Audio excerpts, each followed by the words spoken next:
Ada isai gangduna chatli basibu manjana tabrani hera manida kaya dano yimhi isai gasi kaya nungai gangdana ais magi sai sisu phanabu nungai ri magi sai si kaino ai chaking khara leire da hai manja manja nang tabra ne kaka kaidourage adu kan kana kauri dubo ai nang ngasai dagi kaubadi tadi isai ngangduna chatli ate nang asu wakhal nungai ri basibu karigini na kaka atai gemna de da ai ki marup thaujal do ma do hayeng lakane da hai adu gi sum wakhal nungai ram bai tare ka phai ai ngai ko thaujal na adu kuina chatluri budubu kari thabak no ne kaka matu di isu khangre kasarna leiba mukhuigi mamagi mayumda chatpani haibra kano mamadu masang amde haibra kano haibani adugi chatlubani da phai ai ko nangdi krai tana chakadori bono ne kaka ai chi sum walking lakli bani da kaju walking lakli bana tro na te ai di asida thabak ama chatli bani mim to nuru ge ai dana fare nangna wakhan nungai na chapadu da du hangbagi wani numit khudingi nangsi isau da langraga leibani ngasi di yamna monda nungai udu da kaidoraba jano haidana hangi haiduna du haijilakpagi wani da kaka wakhal gi wadi numit chupa sonong nungai tre yengu ngarang su numida nga thengwada aigi loijaba nganu mayamatu madugi maraktagi ahom siduna leiramle kanana bo halibuno khangdi mangak singdo thabat tatlagani siramlisi adusune igi amta thokpuja nati khangre aigi dawse hai manja nang nganu mangak tatpagi wari sara aga ai holi tabu kaino maning singai ne kaka kari werabano ti kina teda lekai khulasida haina ribasibu masibu sumlai rane kaka kari wafam werabano era tamnare buthoi asinana thengnaba khara yawra male amam matheng chatpada makhoi ahum mari sura male thingnari basi nati nangbu pawga kari amata tadrabro kaka ai sumadu tabati taida he ayunaga thingnaradi ne hingbe walaiti naige haribani ko na oibana koina khingba hele tingket lai khet pase ai gi khullasida sigumna marakta lai thokpagi wari si hek tai wari ama bodi laikibani madubu maiba amara loisalle haidana di ngahawai tawkibani koire tawrakhitaba handak amuk tawrlibasin hoine kaka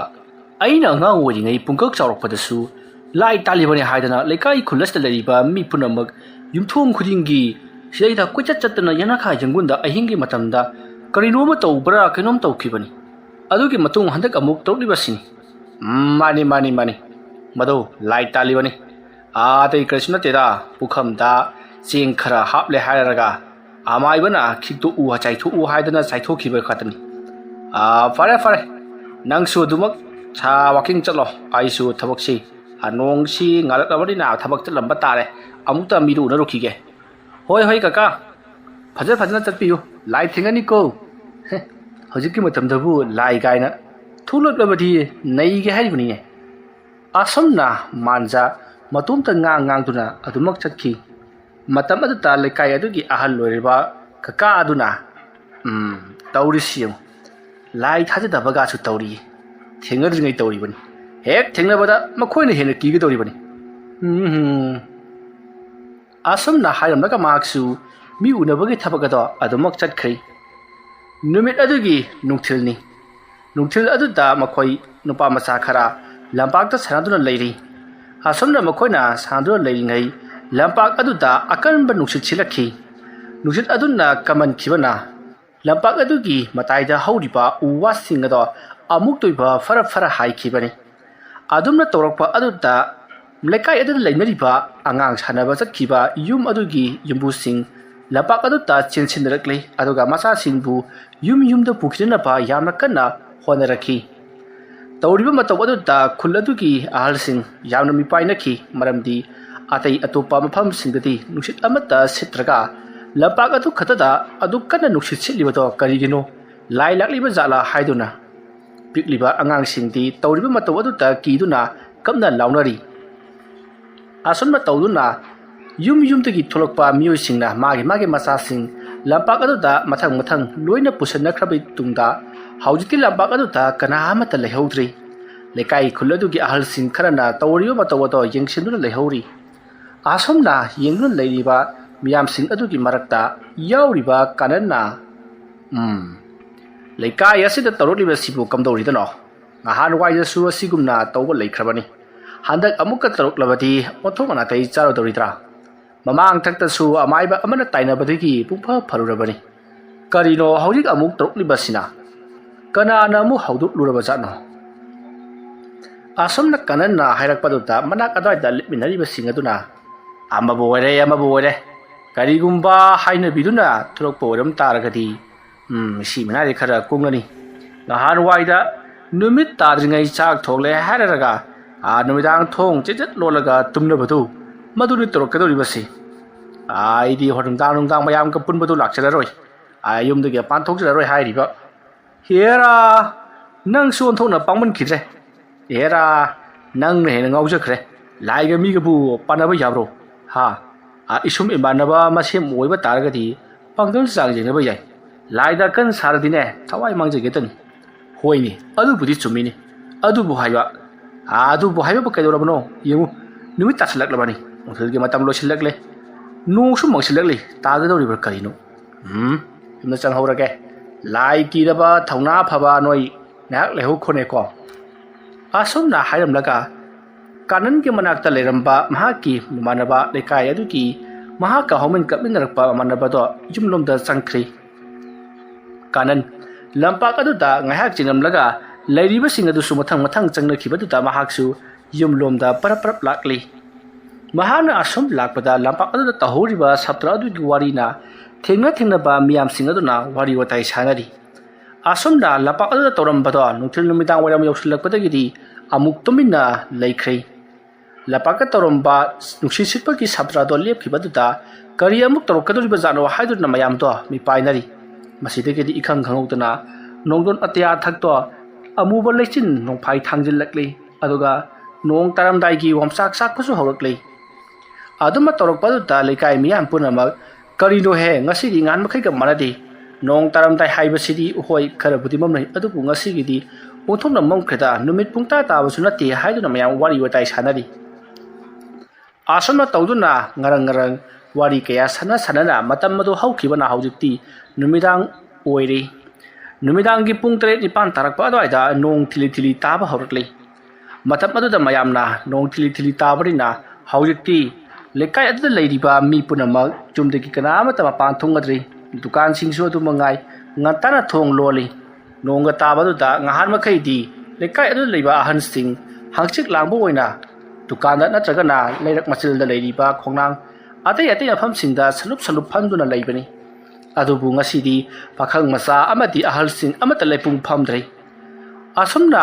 ꯅꯨꯃꯤꯠ ꯑꯗꯨꯃꯗꯤ ꯂꯩꯀꯥꯏ ꯑꯗꯣ ꯏꯆꯤꯛ ꯆꯤꯛꯄꯒꯨꯝ ꯇꯧꯔꯤ ꯑꯁꯣꯝꯗꯅ ꯀꯝꯗꯧꯔꯤ ꯃꯥꯟꯖꯥ ꯃꯍꯥꯛꯀꯤ ꯌꯨꯝ ꯑꯗꯨꯗ ꯅꯨꯡꯉꯥꯏꯅ ꯇꯨꯝꯗꯨꯅ ꯂꯩꯔꯤꯕꯅꯤ ꯉꯁꯥꯏ ꯑꯌꯨꯛꯇꯒꯤ ꯃꯍꯥꯛ ꯊꯕꯛ ꯁꯨꯕ ꯌꯥꯕ ꯁꯨꯔꯨꯕꯅꯤꯅ ꯆꯥꯛ ꯉꯥꯏꯅ ꯑꯗꯨꯃꯛ ꯇꯨꯝꯊꯈꯤꯕꯅꯤ ꯃꯇꯝ ꯑꯗꯨꯗ ꯃꯥꯟꯖꯥ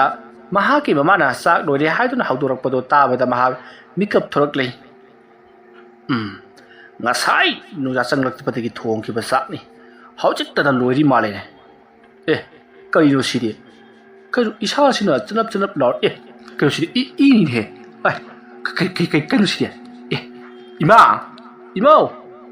ꯑꯁꯨꯝꯅ ꯃꯥꯟꯖꯥ ꯌꯥꯝꯅ ꯄꯥꯈꯠꯅ ꯃꯍꯥꯛꯀꯤ ꯃꯃꯥꯕꯨ ꯀꯧꯔꯗꯨꯅ ꯆꯥꯛꯁꯪꯂꯣꯝꯗ ꯆꯦꯟꯁꯤꯜꯂꯛꯏ ꯃꯇꯝ ꯑꯗꯨꯗ ꯃꯥꯟꯖꯥꯒꯤ ꯃꯄꯥ ꯑꯃꯗꯤ ꯃꯃꯥꯅ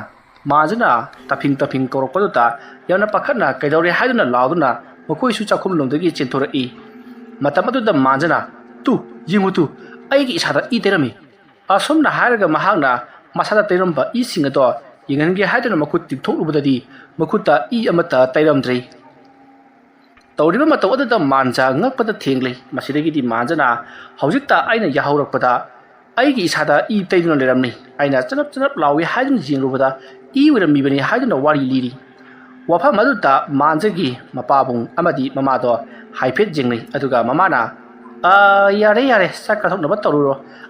ꯅꯪꯒꯤ ꯃꯪ ꯑꯣꯏꯔꯝꯒꯅꯤꯀꯣ ꯑꯁ ꯏꯃꯥ ꯃꯪ ꯅꯠꯇꯦ ꯃꯤ ꯑꯁꯦꯡꯕꯅꯤ ꯃꯤ ꯍꯧꯖꯤꯛꯄꯨ ꯑꯉꯥꯡ ꯃꯆꯥꯗꯧꯅ ꯑꯩꯅ ꯑꯃꯨꯛ ꯐꯥꯒꯤ ꯇꯧꯈꯤꯗ꯭ꯔꯣ ꯃꯥꯟꯖꯥ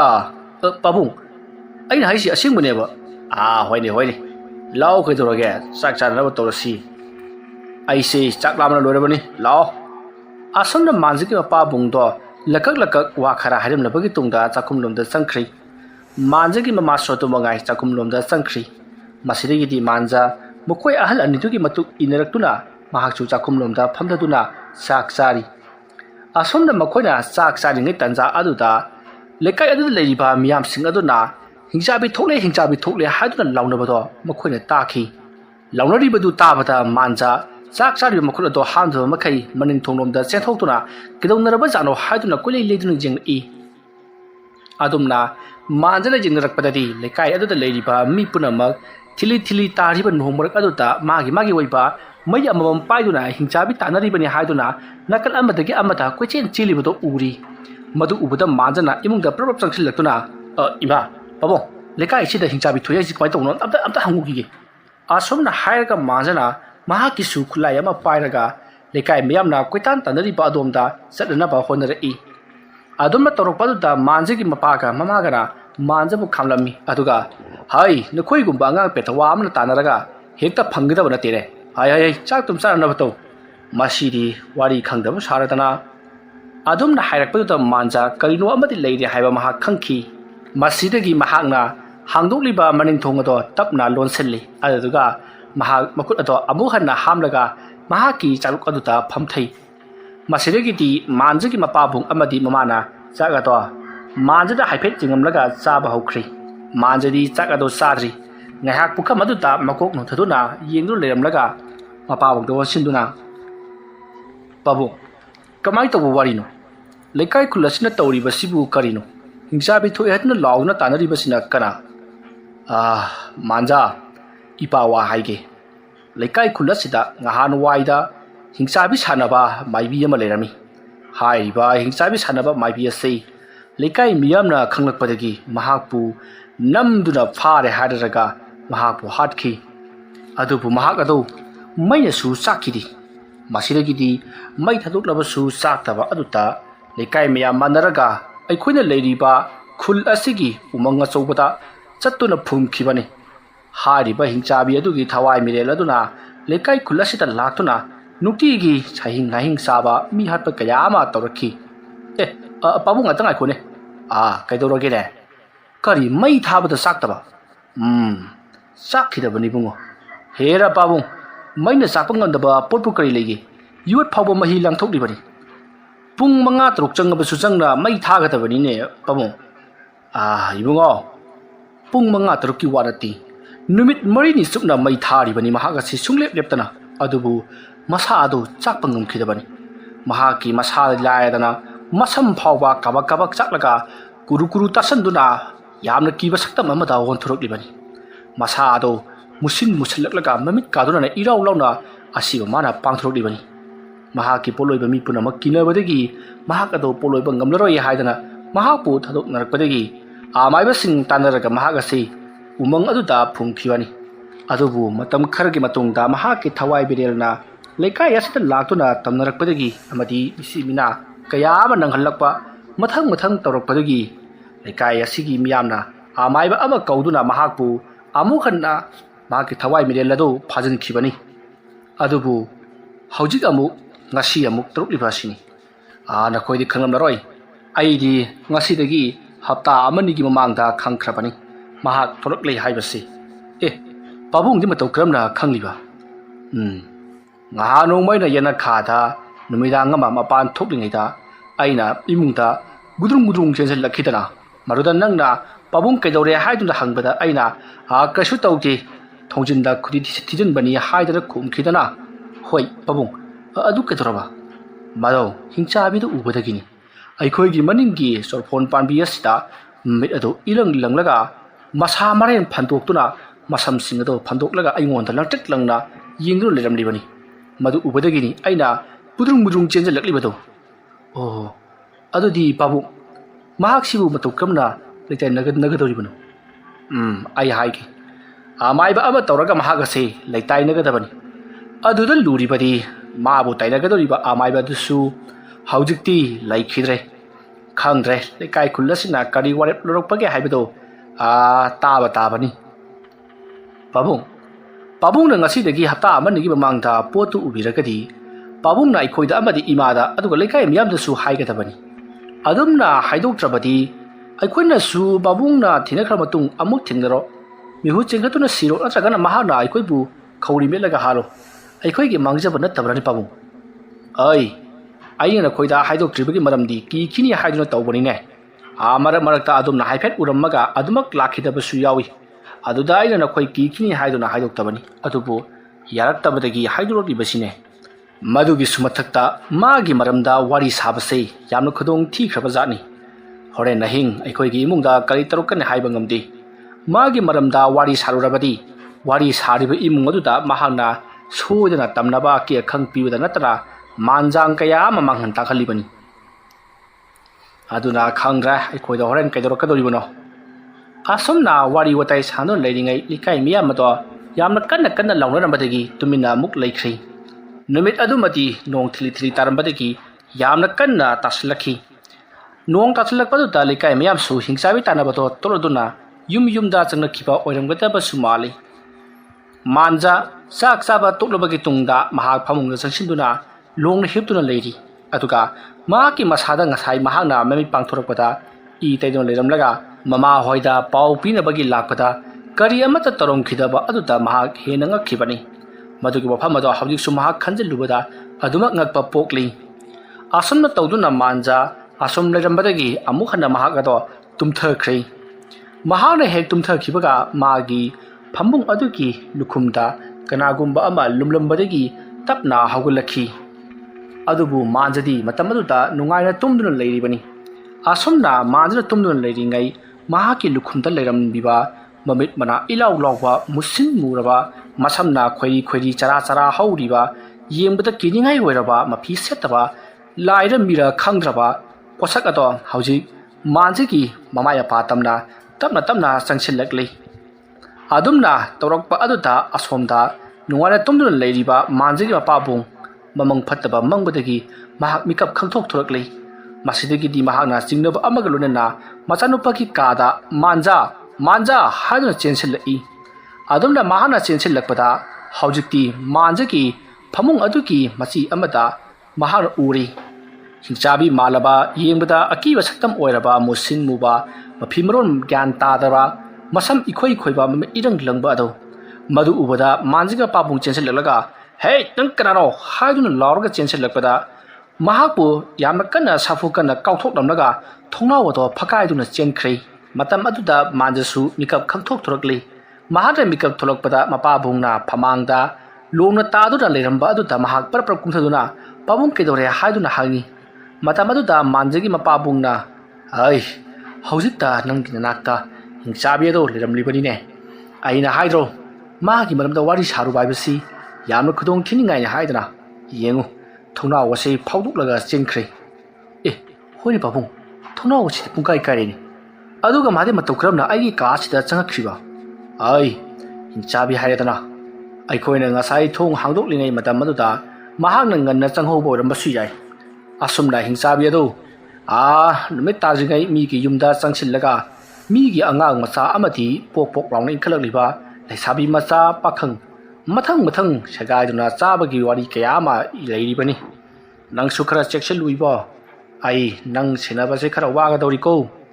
ꯄꯥꯕꯨꯡ ꯃꯥꯅꯕꯨ ꯑꯩꯉꯣꯟꯗ ꯀꯔꯤ ꯇꯧꯕ ꯉꯝꯗꯣꯔꯤꯕꯅꯣ ꯑꯩꯁꯦ ꯃꯥꯟꯖꯅꯤꯅꯦ ꯃꯥꯟꯖꯥ ꯏꯕꯨꯡꯉꯣ ꯃꯥꯟꯖꯥ ꯅꯪꯒꯤ ꯂꯨꯈꯨꯝꯗꯅꯤꯅꯦ ꯃꯥꯅ ꯐꯝꯃꯒ ꯂꯩꯔꯝꯃꯤꯕꯁꯦ ꯅꯪꯗꯤ ꯃꯇꯝ ꯑꯗꯨꯗ ꯑꯁꯤꯕꯒꯨꯝ ꯅꯨꯡꯉꯥꯏꯅ ꯇꯨꯝꯗꯨꯅ ꯂꯩꯔꯝꯃꯤꯕꯅꯤ ꯍꯤꯡꯆꯥꯕꯤ ꯍꯥꯏꯕꯁꯤꯗꯤ ꯃꯤ ꯁꯨꯝꯕꯁꯨ ꯉꯝꯂꯤꯕꯅꯤ ꯃꯍꯥꯛꯅ ꯅꯪꯕꯨ ꯁꯨꯝꯈꯤꯗꯨꯅ ꯅꯍꯥꯛ ꯍꯧꯒꯠꯄ ꯐꯥꯎꯕ ꯀꯥꯎꯕ ꯃꯈꯩ ꯅꯨꯡꯉꯥꯏꯅ ꯇꯨꯝꯗꯨꯅ ꯂꯩꯊꯣꯛꯂꯤꯗꯅ ꯑꯩ ꯑꯃ ꯂꯥꯛꯂꯝꯗ꯭ꯔꯕꯗꯤ ꯅꯪ ꯉꯁꯤ ꯑꯔꯣꯏꯕ ꯅꯨꯃꯤꯠ ꯑꯣꯏꯒꯗꯧꯔꯤꯕꯅꯤ ꯇꯤꯡꯈꯦꯠ ꯂꯩꯈꯠꯀꯅꯨꯀꯣ ꯑꯩꯅ ꯍꯥꯏꯔꯤꯕꯁꯤꯅꯤ ꯊꯣꯡꯅꯥꯎꯁꯦ ꯍꯌꯦꯡ ꯄꯥꯕꯨꯡꯒ ꯂꯣꯏꯅꯅ ꯁꯦꯝꯃꯁꯤ ꯉꯁꯤꯒꯤꯗꯤ ꯅꯪꯁꯨ ꯄꯣꯊꯥꯔꯣꯀꯣ ꯄꯥꯕꯨꯡ ꯑꯩꯕꯨ ꯊꯣꯡꯅꯥꯎ ꯑꯁꯤ ꯍꯥꯡꯗꯣꯛꯂꯒ ꯇꯨꯝꯕꯗꯨꯕꯨ ꯀꯌꯥ ꯍꯦꯟꯗꯧ ꯃꯥꯟꯗꯦꯗ ꯑꯗꯨ ꯑꯣꯏꯔꯒꯅ ꯀꯔꯤꯅꯣ ꯑꯃ ꯇꯧꯔꯒ ꯍꯦꯛ ꯈꯟꯖꯤꯜꯂꯁꯤꯗꯅ ꯑꯁꯨꯝꯅ ꯃꯥꯟꯖ ꯑꯃꯗꯤ ꯃꯍꯥꯛꯀꯤ ꯃꯄꯥꯕꯨꯡꯒ wari watai khara sanarabi tangda thongna wado karina khansige haiduna makoina watana dingai manjigi mama do parap changsil latuna sina khalose haiduna mana phaglong ama pusilakli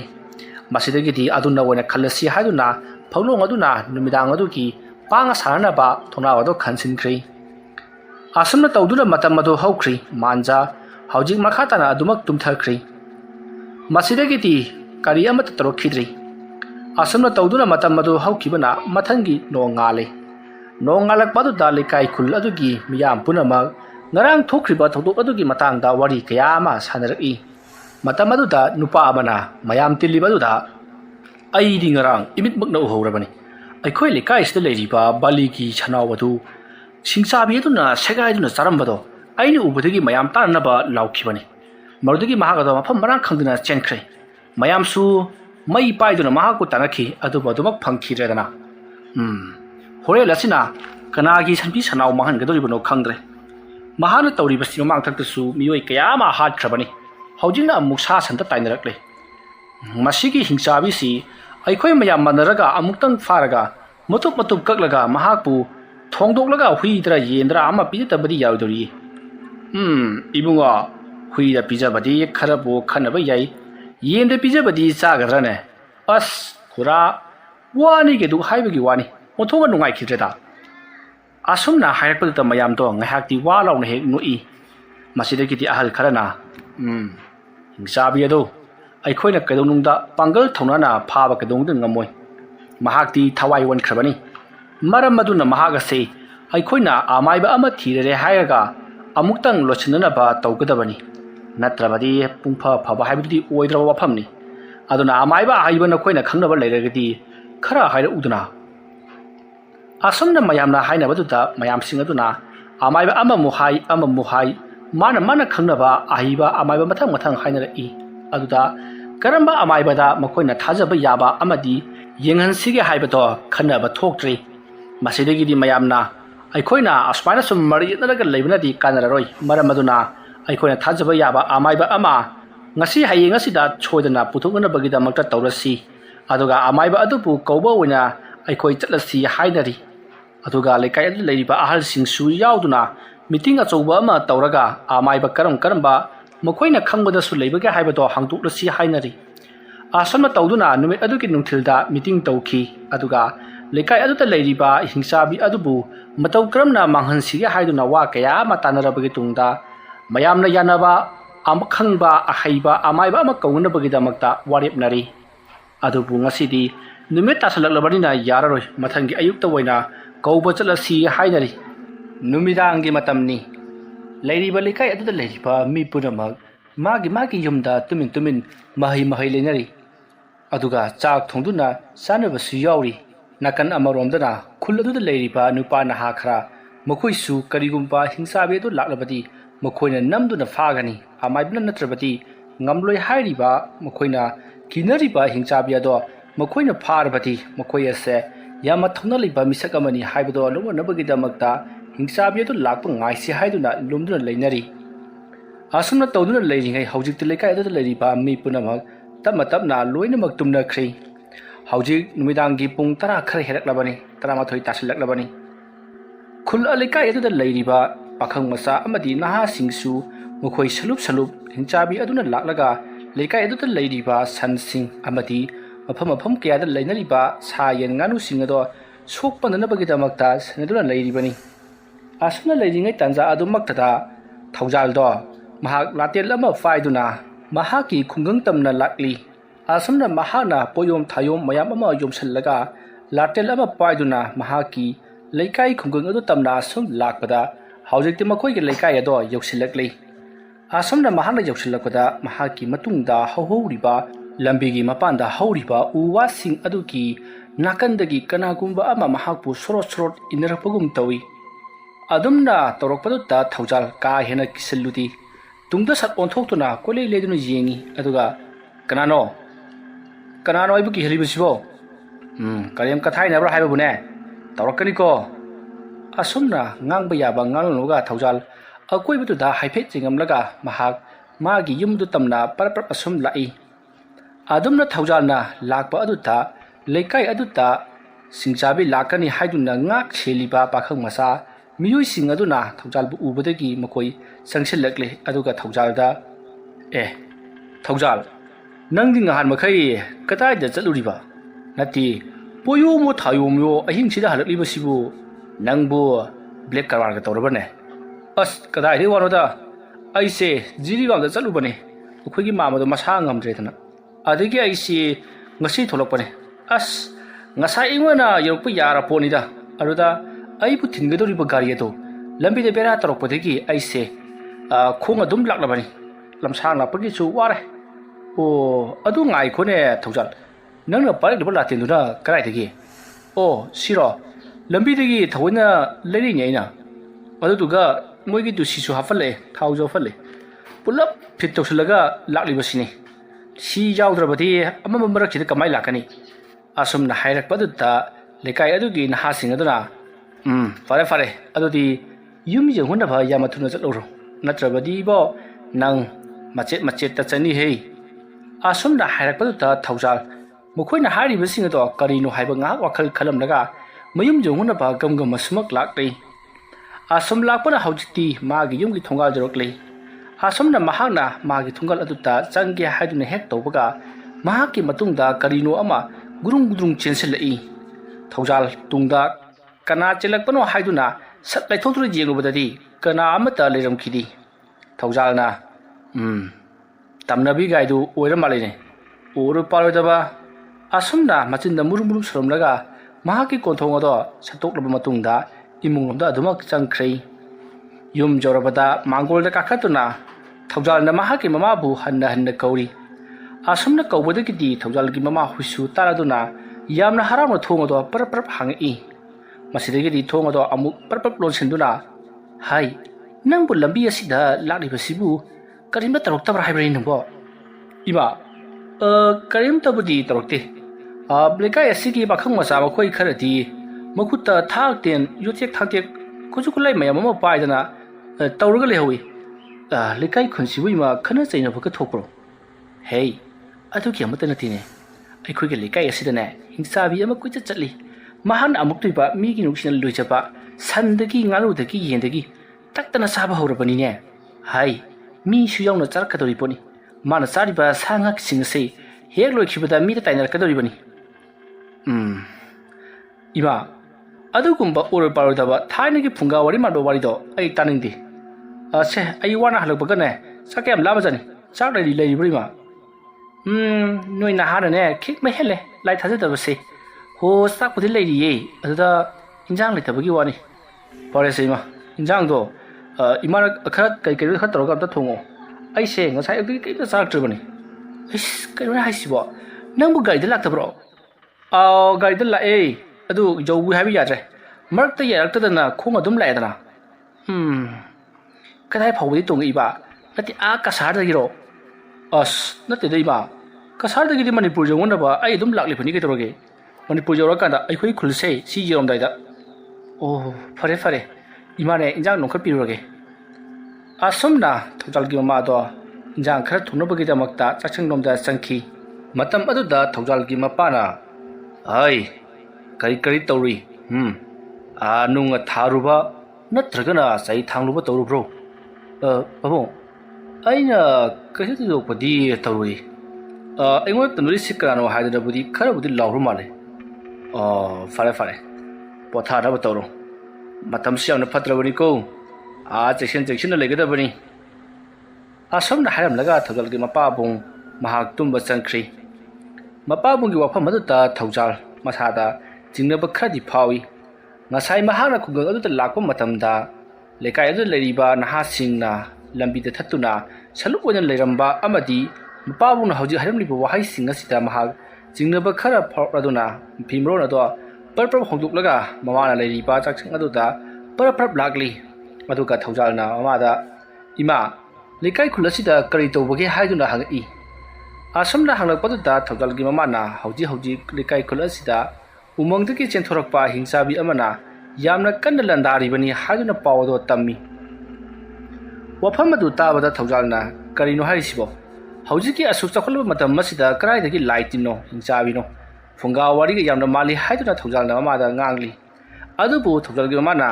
ꯐꯨꯡꯒꯥ ꯋꯥꯔꯤꯗ ꯌꯥꯎꯕꯗꯣ ꯍꯧꯖꯤꯛ ꯑꯩꯈꯣꯏꯒꯤ ꯈꯨꯜ ꯑꯁꯤꯗ ꯂꯥꯛꯂꯕꯅꯤ, ꯈꯨꯜ ꯑꯁꯤꯁꯨ ꯐꯨꯡꯒꯥ ꯋꯥꯔꯤ ꯑꯣꯟꯗꯧꯕ ꯀꯨꯏꯗ꯭ꯔꯕꯅꯤ ꯍꯥꯏꯗꯨꯅ ꯃꯃꯥꯅ ꯆꯩꯔꯤ꯫ ꯑꯁꯨꯝꯅ ꯇꯧꯗꯨꯅ ꯍꯧꯖꯤꯛꯇꯤ ꯊꯧꯖꯥꯜꯒꯤ ꯃꯃꯥꯅ ꯊꯣꯡ ꯊꯥꯛꯂꯤꯕꯗꯣ ꯂꯣꯏꯁꯤꯜꯂꯛꯂꯗꯨꯅ ꯊꯧꯖꯥꯜꯕꯨ ꯄꯤꯖꯔꯤ꯫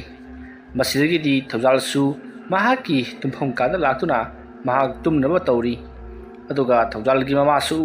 ꯃꯍꯥꯛꯀꯤ ꯀꯥꯗ ꯆꯪꯗꯨꯅ ꯑꯗꯨꯃꯛ ꯇꯨꯝꯈ꯭ꯔꯤ꯫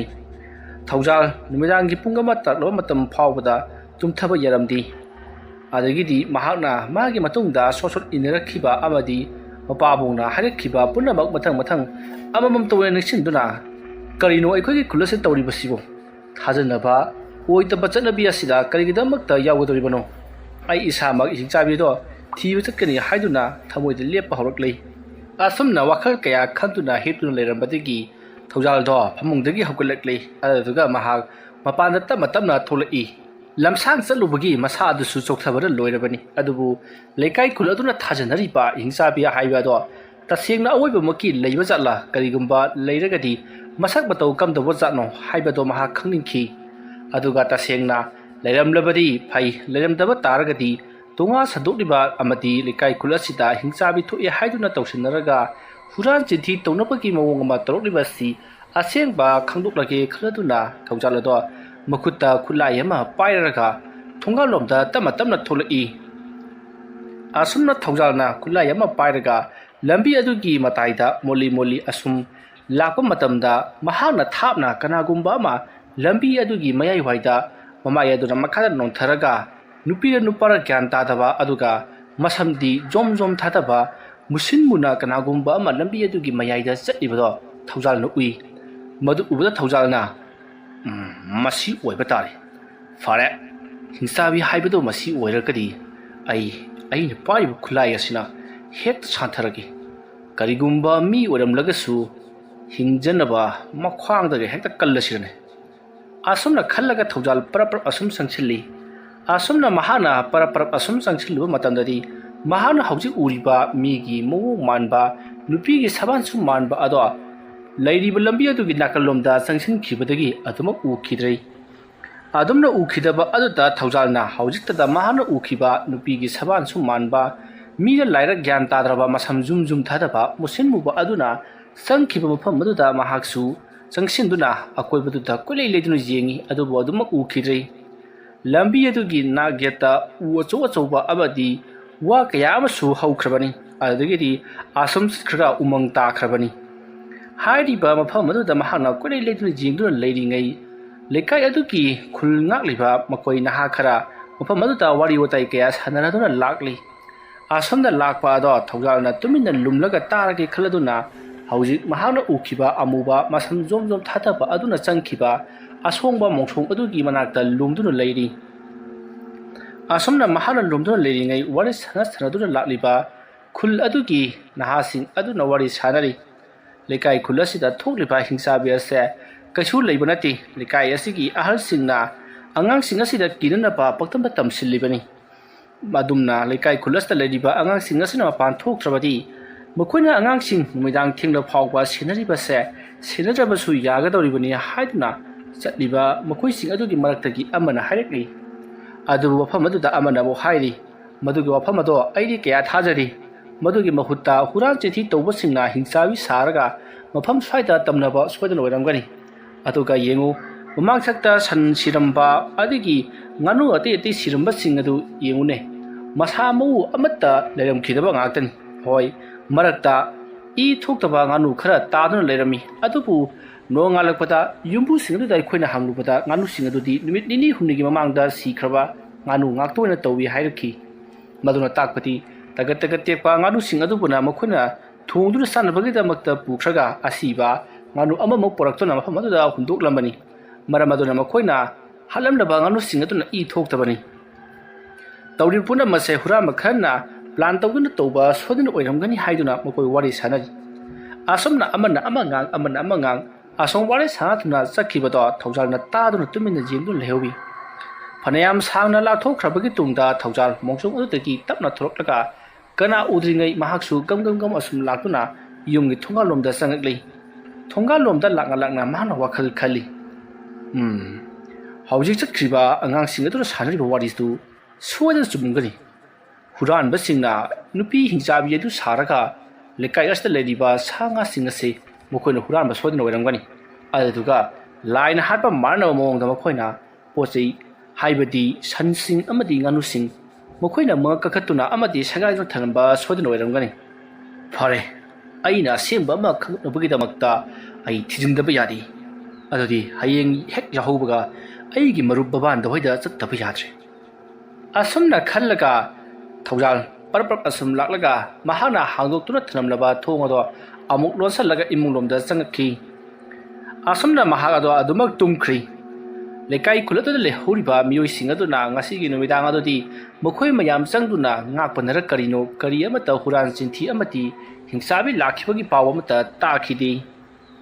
ꯃꯊꯪꯒꯤ ꯑꯌꯨꯛꯅꯤ ꯍꯧꯖꯤꯛ ꯐꯥꯎꯕ ꯊꯧꯖꯥꯜ ꯉꯔꯥꯡ ꯊꯦꯡꯅ ꯇꯨꯝꯈꯤꯕꯒ ꯌꯥꯝꯅ ꯋꯥꯅ ꯂꯝꯁꯥꯡꯒ ꯆꯠꯂꯨꯕꯒ ꯄꯣꯞ ꯇꯥꯕ ꯃꯈꯩ ꯍꯧꯖꯤꯛ ꯐꯥꯎꯕ ꯇꯨꯝꯂꯤ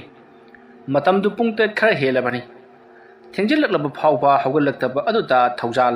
ꯃꯍꯥꯛꯀꯤ ꯃꯃꯥꯅ ꯍꯧꯗꯣꯔꯛꯏ ꯑꯁꯨꯝꯅ ꯍꯧꯗꯣꯔꯛꯄꯗꯒꯤꯗꯤ ꯊꯧꯖꯥꯜ ꯃꯃꯤꯠ ꯈꯪꯄꯥꯡ ꯄꯥꯡꯉꯤ ꯑꯗꯨꯒ ꯏꯃꯥ ꯄꯨꯡꯕꯨ ꯀꯌꯥ ꯇꯥꯈ꯭ꯔꯕꯒꯦ ꯑꯩꯁꯦ ꯑꯌꯨꯛ ꯑꯉꯟꯕꯗ ꯊꯕꯛ ꯑꯃ ꯆꯠꯀꯗꯕ ꯂꯩꯕꯅꯤꯅꯦ ꯑꯁꯨꯝꯅ ꯍꯥꯏꯔꯛꯄꯗꯨꯗ ꯊꯧꯖꯥꯜꯒꯤ ꯃꯃꯥꯅ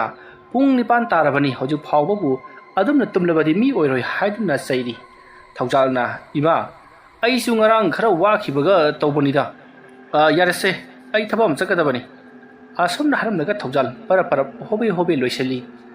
ꯃꯆꯥꯅꯨꯄꯥꯅ ꯇꯧꯔꯤꯕ ꯃꯑꯣꯡ ꯑꯗꯨꯗ ꯊꯧꯖꯥꯜꯒꯤ ꯃꯃꯥꯅ ꯀꯗꯥꯏꯗ ꯑꯃꯨꯛ ꯆꯠꯀꯗꯧꯔꯤꯕꯅꯣ ꯃꯇꯝꯁꯦ ꯌꯥꯝꯅ ꯐꯠꯇ꯭ꯔꯕꯅꯤ ꯌꯨꯝꯗꯒꯤ ꯃꯄꯥꯟ ꯊꯣꯛꯀꯅꯨ ꯍꯥꯏꯗꯨꯅ ꯆꯩꯔꯤ ꯑꯗꯨꯕꯨ ꯊꯧꯖꯥꯜ ꯃꯃꯥꯅ ꯍꯥꯏꯔꯤꯕꯗꯣ ꯀꯌꯥꯅ ꯆꯨꯝꯗꯤ ꯃꯁꯤꯗꯒꯤ ꯊꯧꯖꯥꯜ ꯃꯄꯤ ꯃꯔꯣꯟ ꯄꯨꯝꯅꯃꯛ ꯂꯣꯏꯁꯤꯜꯂꯕꯒꯤ ꯇꯨꯡꯗ ꯃꯃꯥꯗ ꯑꯩ ꯏꯃꯥꯟꯅꯕ ꯕꯕꯥꯟꯗ ꯍꯣꯏꯗ ꯑꯃꯨꯛꯀ ꯆꯠꯂꯨꯗꯕ ꯌꯥꯗ꯭ꯔꯦ ꯍꯥꯏꯔꯝꯂꯒ ꯃꯍꯥꯛ ꯄꯔꯞ ꯌꯨꯝꯗꯒꯤ ꯊꯣꯛꯈꯤ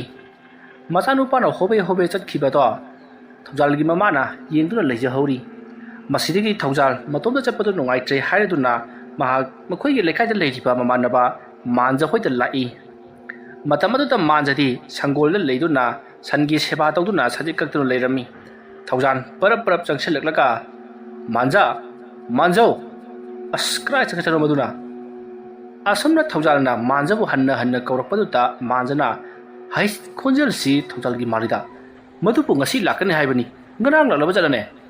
ꯑꯁꯨꯝꯅ ꯈꯜꯂꯒ ꯃꯍꯥꯛꯅ ꯁꯪꯒꯣꯜꯗꯒꯤ ꯆꯦꯟꯊꯣꯔꯛꯇꯨꯅ ꯌꯦꯡꯉꯛꯄꯗꯗꯤ ꯊꯧꯖꯥꯜ ꯂꯦꯞꯇꯨꯅ ꯂꯩꯔꯝꯂꯦ ꯑꯉꯛꯄ ꯑꯃꯗꯤ ꯍꯔꯥꯎꯕꯒ ꯂꯣꯏꯅꯅ ꯃꯥꯟꯖꯅ ꯆꯦꯟꯁꯤꯜꯂꯛꯇꯨꯅ ꯊꯧꯖꯥꯜꯕꯨ ꯀꯣꯟꯁꯤꯜꯂꯤ ꯑꯗꯨꯒ ꯀꯩꯅꯣ ꯅꯤꯄꯥ ꯅꯪ ꯎꯗ ꯀꯨꯏꯔꯦꯍꯦ ꯅꯪ ꯀꯁꯥꯗ ꯂꯩꯔꯨꯕꯗꯒꯤ ꯃꯨꯁꯜꯂꯦꯍꯦ ꯀꯩꯅꯣꯅꯦ ꯍꯥꯏꯁꯤꯕꯣ ꯑꯩꯗꯤ ꯐꯖ ꯊꯣꯛꯑꯦꯒ ꯍꯥꯏꯔꯛꯇꯧ ꯃꯥꯜꯂꯨꯔꯦ ꯍꯣꯏꯅꯦ ꯑꯗꯨ ꯅꯪꯅ ꯑꯩꯒꯤ ꯁꯤꯗ ꯄꯔꯞ ꯂꯥꯛꯂꯤꯁꯤꯕꯨ ꯀꯔꯤꯒꯤꯅꯣ ꯂꯝꯁꯥꯡ ꯆꯠꯂꯨꯕꯒꯤ ꯑꯍꯥꯎꯕ ꯑꯃ ꯆꯥꯁꯤ ꯍꯥꯏꯗꯅ ꯍꯧꯕ ꯂꯥꯛꯄ ꯃꯥꯜꯂꯤꯗ ꯑꯗꯣ ꯑꯩꯅꯦ ꯁꯥ ꯌꯣꯟꯐꯝꯗꯣ ꯑꯩ ꯇꯥꯛꯀꯦꯁꯦ ꯑꯗꯨꯒꯅꯦ ꯅꯪ ꯂꯩꯔꯛꯑꯣ ꯑꯗꯨꯒꯅꯦ ꯑꯩꯈꯣꯏꯒꯤ ꯁꯪꯒꯣꯏꯁꯤꯗ ꯅꯩꯁꯦ ꯅꯪꯒꯤ ꯍꯧꯅꯕꯤ ꯆꯥꯕꯤ ꯊꯛꯄꯤꯗꯣ ꯍꯧꯖꯤꯛꯄꯨ ꯍꯜꯂꯝꯗ꯭ꯔꯤꯅꯦ ꯀꯩꯅꯣ ꯁꯤꯗꯤ ꯏꯃꯥ ꯄꯨꯛꯅꯨꯡꯒꯤꯅꯦ ꯑꯗꯣ ꯑꯗꯨꯒꯤ ꯅꯠꯇ꯭ꯔꯗꯤ ꯅꯪꯅ ꯂꯥꯛꯏꯁꯤ ꯀꯔꯤꯒꯤꯅꯣ ꯏꯇꯥꯎ ꯅꯪꯕꯨ ꯂꯩꯀꯥꯏ ꯑꯁꯤꯗ ꯍꯤꯡꯆꯥꯕꯤ ꯊꯣꯛꯑꯦꯅ ꯇꯧꯔꯤꯁꯤꯕꯨ ꯅꯪꯕꯨ ꯀꯩꯝꯇ ꯇꯥꯗꯕ꯭ꯔꯣ ꯑꯦꯔꯥ ꯇꯥꯗ꯭ꯔꯗꯤ ꯀꯩꯅꯣꯅꯦꯍꯦ ꯂꯩꯀꯥꯏ ꯈꯨꯜꯁꯤꯗ ꯂꯩꯔꯒꯕꯨ ꯃꯗꯨ ꯇꯥꯗꯦ ꯍꯥꯏꯕ꯭ꯔꯣ ꯑꯗꯨꯒꯤꯅꯤ ꯅꯉꯣꯟꯗ ꯑꯩꯅ ꯍꯪꯒꯦ ꯂꯥꯛꯏꯁꯤ ꯀꯗꯥꯏ ꯐꯥꯎꯕ ꯆꯨꯝꯕꯒꯦꯗꯣ ꯍꯪꯒꯦ ꯂꯥꯛꯏꯅꯤ ꯏꯇꯥꯎ ꯆꯨꯝꯕꯒꯤ ꯋꯥꯗꯤꯅꯦ ꯌꯥꯝꯅ ꯆꯨꯝꯈ꯭ꯔꯕꯖꯥꯠꯅꯤ ꯑꯩꯁꯨꯅꯦ ꯁꯟꯕꯤ ꯃꯆꯥ ꯃꯄꯤ ꯃꯆꯥ ꯈꯔ ꯂꯩꯔꯤꯕꯁꯦ ꯍꯤꯡꯆꯥꯕꯤꯗꯨꯅꯒ ꯆꯥꯈꯤꯗ꯭ꯔꯥ ꯍꯥꯏꯗꯅꯅꯦ ꯑꯍꯤꯡ ꯇꯨꯝꯗ꯭ꯔꯕꯅꯤ ꯁꯦꯟꯅꯕꯗ ꯂꯩꯀꯥꯏ ꯈꯨꯜ ꯑꯁꯤꯒꯤ ꯄꯥꯂꯤ ꯄꯨꯅꯔꯒ ꯌꯥꯝ ꯀꯟꯅ ꯁꯪꯂꯤꯕꯅꯤ ꯉꯔꯥꯡꯗꯤ ꯃꯈꯥ ꯂꯩꯀꯥꯏꯒꯤ ꯇꯥꯈ꯭ꯔꯦ ꯉꯁꯤꯅ ꯑꯃꯨꯛ ꯃꯊꯛ ꯂꯩꯀꯥꯏꯒꯤ ꯑꯃꯨꯛ ꯇꯥꯒꯗꯧꯔꯤꯕꯅꯤ ꯑꯗꯨꯅ ꯏꯇꯥꯎ ꯅꯪꯁꯨ ꯈꯔ ꯊꯣꯛꯂꯛꯑꯣ ꯑꯗꯨꯒꯅꯦ ꯑꯩꯈꯣꯏ ꯄꯨꯟꯅ ꯁꯪꯃꯤꯟꯅꯁꯤ ꯏꯇꯥꯎ ꯇꯁꯦꯡꯅꯃꯛꯀꯤ ꯍꯤꯡꯆꯥꯕꯤꯗꯨꯕꯨ ꯂꯩꯕ ꯖꯥꯠꯂꯅꯦ ꯏꯇꯥꯎ ꯊꯧꯖꯥꯜ ꯅꯪꯕꯨ ꯉꯍꯥꯟꯋꯥꯏꯗꯤ ꯂꯥꯏꯇꯤꯟꯁꯦ ꯌꯥꯝ ꯊꯥꯖꯈꯤꯗꯥꯏꯅꯦ ꯑꯌꯨꯛ ꯉꯟꯇꯥꯒ ꯍꯧꯒꯠꯇꯅ ꯁꯤꯗ ꯂꯥꯏꯕꯛꯇ ꯀꯔꯤꯅꯣ ꯂꯩꯕꯥꯛꯀ ꯅꯝꯗꯅ ꯌꯥꯝ ꯂꯥꯏ ꯈꯨꯔꯨꯝꯈꯤꯗꯥꯏ ꯅꯪꯕꯨ ꯑꯗꯨꯒ ꯍꯧꯖꯤꯛꯇꯅ ꯂꯥꯏ ꯂꯩꯕ꯭ꯔꯥꯅ ꯍꯪꯉꯤꯁꯤꯅ ꯀꯃꯥꯏꯅ ꯇꯧꯖꯥꯠꯅꯣ ꯏꯇꯥꯎ ꯑꯩꯅ ꯂꯥꯛꯂꯤꯕꯁꯤ ꯐꯔꯗꯤ ꯀꯨꯏꯔꯦ ꯐꯤꯗꯥꯒ ꯑꯃꯠꯇ ꯁꯤꯜ ꯂꯥꯡꯗꯦ ꯏꯇꯥꯎ ꯂꯥꯎꯁꯦ ꯃꯥꯡꯒꯣꯟꯗ ꯐꯝꯁꯤꯜꯂꯣ ꯑꯩꯁꯨꯅꯦ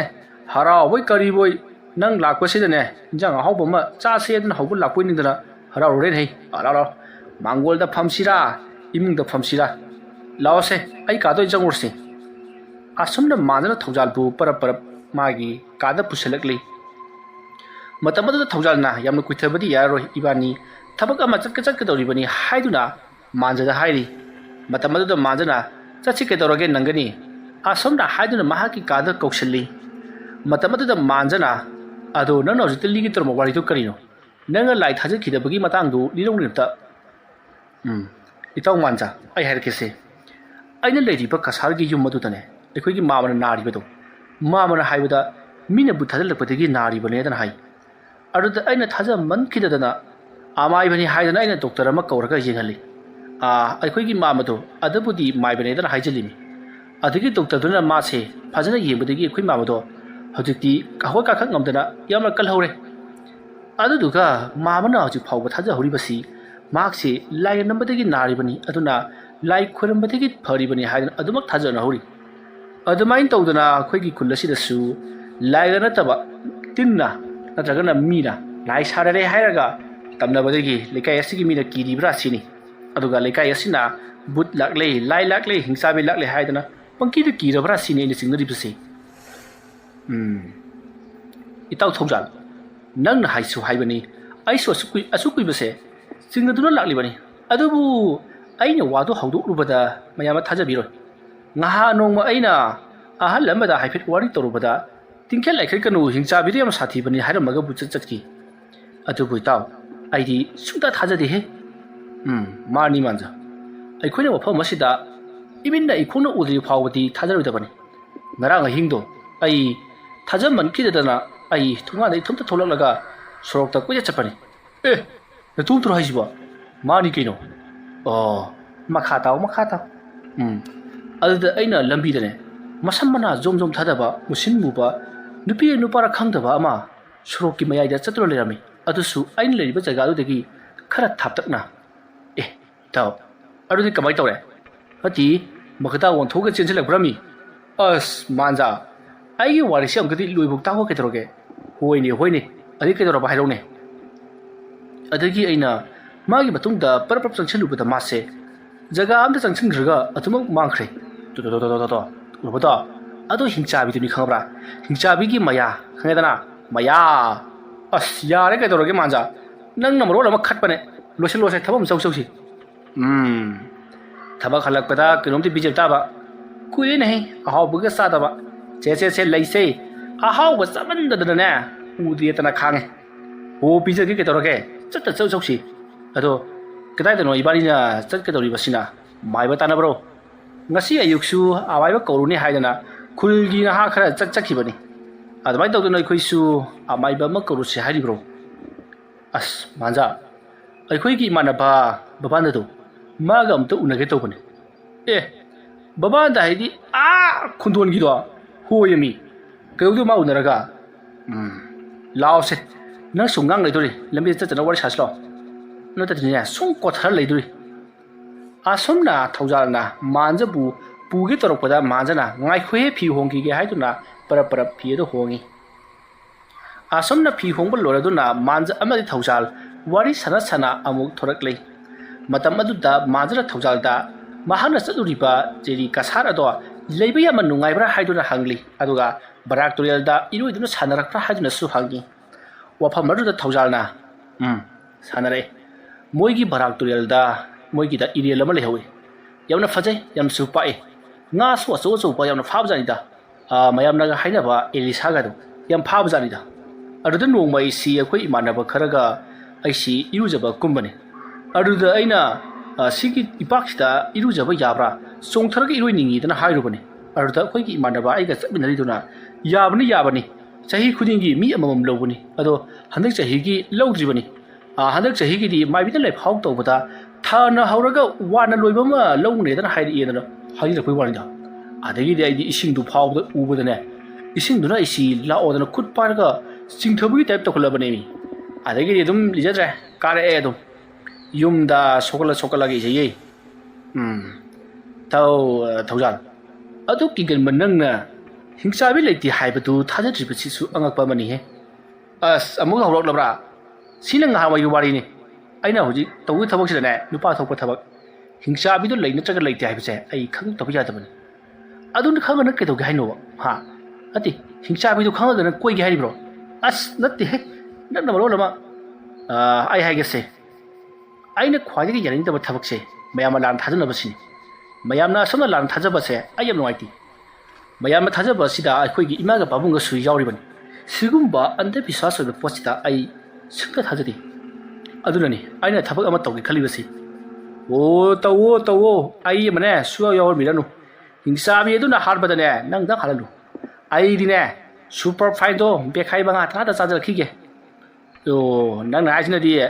ai gi mating pangwi sini ne a mating budi pangge aduda hingsabi thiba chatsega hairabadi talliba adudi masan tabri kaino ai na horlibase hingsabi thiba chatnabagi damangtane as ai bu yum da halona phadoribra kadobi handuino sislo asumna thaujalna manja bu chingna duna puduna lakpana haujikti baban dawhegi yum jawsalaklei thawjal amadi manja baban dawhegi thongal da sangsilai ina kaira khunba baban dani wata padaba matumta pokpani mahaki mapabung aso wasang singa sangga tawpa adugumlaba kukal panganba imungni baban dagi chawraba yum aduta thawjal amadi manja tamatamna asum sangsilakpada yum adu leiramba misakamana kana unagadabano haiduna hanglai matam aduda thawjalna aikhoi ki maru babanda amukta unajake haiduna hai wafam aduda lakliba miwi tholiba sing aduna fare adudi leramu ai kauthoroke hairamlaga sangki matam aduda manjana aikhoi ki taw babanda si minai misalga thamladana yama nungai leiriba jani ne sumaina ga ina khuladi bako nupi nga hana thiran karibu manja aha kaiduwa nanu je haidu kaino hangmanida kaisino teda koi taw babanda se nupi thijan bidasi haibani da nang nai ngoibo asumna thawjal amati manja ngereng ngai babanda mapana thorokli thawjal ujabada babanda yamna harawnga thawjal bu kaushallai masidagi di manjana karino ne he thawjal bu di haraw kaushallai duga aidi yaudi ne matamada babanda nolaga nangsu yaudi kaino asumna hairaga kaushalli asumna tawduna babanda thawjal amati manja makoi ohum punna phaminaduna wari sanari matamada da babandana karino ita wanina ita thajadana aigi naksida laklibasibu ati kedoksha haibano as babanda ai sinongoda kainomtang nige no laklibani ne as kari wata khondano da kainoma lobo lakpane haiga lore niba gaina karino nige haibo noigi daban bilela man leidaine kairo duna mo kairo thawjal nonna bigi daban bilela hangudiba manja no de tumile hoine lay edu kedorage ado babanda noigi daban mirendu ai nongni do wai tabu yadre he adu karigino ba ha uje ka ke hairo sa ka ke hairaba itaw uje sunate sa sunate adu di mi tare mi sunate adu di kari uje sunata ba sa sunata ba mi sunata ba adu di kara tare wafam adu tabada manja bahap tari majana tababanda magi sai khange hauji aikhoi lekai dutane hingchabi thu e haidana amuk toiba wa launa rabani matugi hingchabi du ka rabo ramgani ma haichi kari haibai taw manja nakhoi ke lekai dutabu hingchabi thu e haiba kari dune aichi bai ju mangla hara itaw kaidoroge babanda se kuchidane kujin da chilone kaidoroge mi chikka chiloge doroge asse siye ke doroge se mangdina tese adu ka yuno bro ni hingchabi thuaga numina kap ke hairaba hoyemi numina kap ke tobunemi fare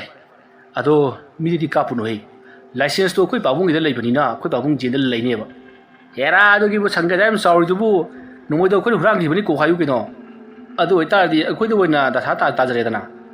phajai he thawja leibu nang gi kokse ado babanda yarte hujik puthuro aine numoi do pro chakrage fare do leramu ai lawtho ugi ko asomna haram naga babanda imungda parap sangkhre aduga mapabungi daban belela do puduna khawama da hapsenduna puthoraklei aduga thawjal da piri thawjal yamna haraujari nongmayo do phangda maharna singnariba hingsabi hariba do horen ahingdi matomta werabasu umungda changduna koithi thiga haibase mahana khallabani asomna khallabagi tungda hojikti babanda ga punna wari wotai kya ma sanari babanda na thawjanda ngasidi akhoi da chak charaga chakro haiduna thawjal amadi manjabu khawli adubu manja amadi thawjalna akhoi charoi gi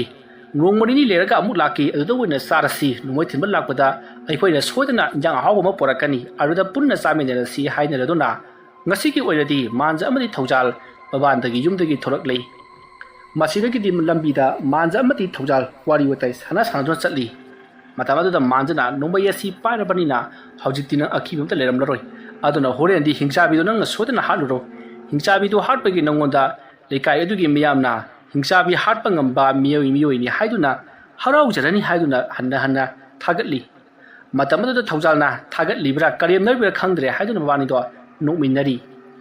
ꯑꯁꯨꯝꯅ ꯇꯧꯗꯨꯅ ꯂꯥꯛꯄꯅ ꯍꯧꯖꯤꯛꯇꯤ ꯃꯈꯣꯏꯒꯤ ꯃꯌꯨꯝ ꯌꯧꯔꯤ ꯊꯧꯖꯥꯜꯁꯨ ꯃꯍꯥꯛꯀꯤ ꯅꯣꯡꯃꯩ ꯑꯗꯨ ꯄꯨꯗꯨꯅ ꯌꯨꯝꯂꯣꯝꯗ ꯆꯪꯈꯤꯅꯕ ꯇꯧꯏ ꯃꯇꯝ ꯑꯗꯨꯗ ꯊꯧꯖꯥꯜꯅ ꯍꯣꯏ ꯍꯣꯔꯦꯟ ꯅꯨꯃꯤꯗꯥꯡ ꯄꯨꯡ 9ꯗ ꯑꯩ ꯅꯪ ꯍꯧꯂꯛꯀꯅꯤ ꯄꯨꯟꯅ ꯆꯪꯁꯤꯀꯣ ꯀꯔꯤꯕ ꯊꯧꯖꯥꯜ ꯍꯧꯖꯤꯛꯀꯤꯗꯣ ꯄꯨꯡ 9ꯗ ꯑꯩ ꯍꯧꯕ ꯂꯥꯛꯀꯦꯕ ꯀꯩꯗꯧꯔꯒꯦ ꯑꯗꯨꯕꯣ ꯑꯩ ꯂꯥꯛꯀꯅꯨ ꯑꯩ ꯁꯟ ꯁꯦꯟꯅꯒꯗꯧꯔꯤꯕꯅꯤ ꯅꯪꯒ ꯑꯩꯒꯅ ꯎꯃꯪꯗ ꯆꯠꯊꯣꯛꯑꯣ ꯍꯥ ꯁꯟꯗꯨꯗ ꯀꯅꯥꯅ ꯁꯦꯟꯅꯗꯧꯔꯤꯕ ꯏꯕꯨꯡꯉꯣ ꯁꯟꯗꯣ ꯑꯩꯒꯤꯗꯤ ꯁꯅꯥꯅꯤꯅꯦ ꯏꯕꯨꯡꯉꯣ ꯑꯁ ꯅꯪꯅ ꯌꯥꯗ꯭ꯔꯒꯁꯨ ꯑꯩ ꯏꯇꯣꯝ ꯆꯠꯀꯅꯤ ꯆꯠꯂꯨ ꯊꯧꯅꯥ ꯐꯕ ꯅꯣꯡꯃꯩ ꯄꯥꯏꯕ ꯅꯣꯏꯗꯤꯅꯦ ꯅꯇꯣꯝꯗ ꯑꯗꯨꯝ ꯆꯠꯂꯨ ꯑꯁꯨꯝꯅ ꯍꯥꯏꯅꯔꯗꯨꯅ ꯍꯧꯖꯤꯛꯇꯤ ꯃꯥꯟꯖ ꯃꯌꯨꯝꯂꯣꯝꯗ ꯄ꯭ꯔꯞ ꯆꯠꯈ꯭ꯔꯤ ꯊꯧꯖꯥꯜ ꯃꯥꯟꯖ ꯆꯠꯈꯤꯕ ꯑꯗꯨꯗ ꯍꯣꯔꯦꯟ ꯁꯣꯏꯅꯤꯀꯣ ꯍꯥꯏꯗꯨꯅ ꯂꯥꯎꯗꯨꯅ ꯂꯩꯍꯧꯔꯤ ꯃꯥꯟꯖ ꯍꯥꯏꯐꯦꯠ ꯌꯦꯡꯂꯝꯂꯒ ꯑꯗꯨꯃꯛ ꯆꯠꯈ꯭ꯔꯤ ꯃꯁꯤꯗꯒꯤꯗꯤ ꯊꯧꯖꯥꯜꯁꯨ ꯏꯃꯨꯡꯂꯣꯝꯗ ꯆꯪꯁꯤꯜꯂꯛꯄꯗ ꯃꯃꯥꯅ ꯑꯩꯃꯥ ꯅꯪ ꯂꯥꯛꯂꯕ꯭ꯔꯣ ꯍꯥꯏꯃ ꯀꯩꯅꯣꯗꯨꯗ ꯄꯣꯔꯛꯏꯗꯨꯅ ꯏꯃꯥ ꯀꯩꯁꯨ ꯅꯠꯇꯦꯗ ꯒꯤꯇꯔꯅꯦ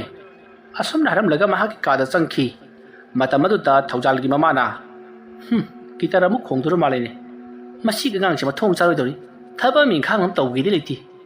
ꯑꯁꯨꯝꯅ ꯍꯥꯏꯔꯝꯂꯒ ꯃꯃꯥꯗꯣ ꯑꯗꯨꯃꯛ ꯊꯣꯛꯈ꯭ꯔꯤ ꯃꯇꯝ ꯑꯗꯨ ꯍꯧꯈ꯭ꯔꯤ ꯍꯧꯖꯤꯛꯇꯤ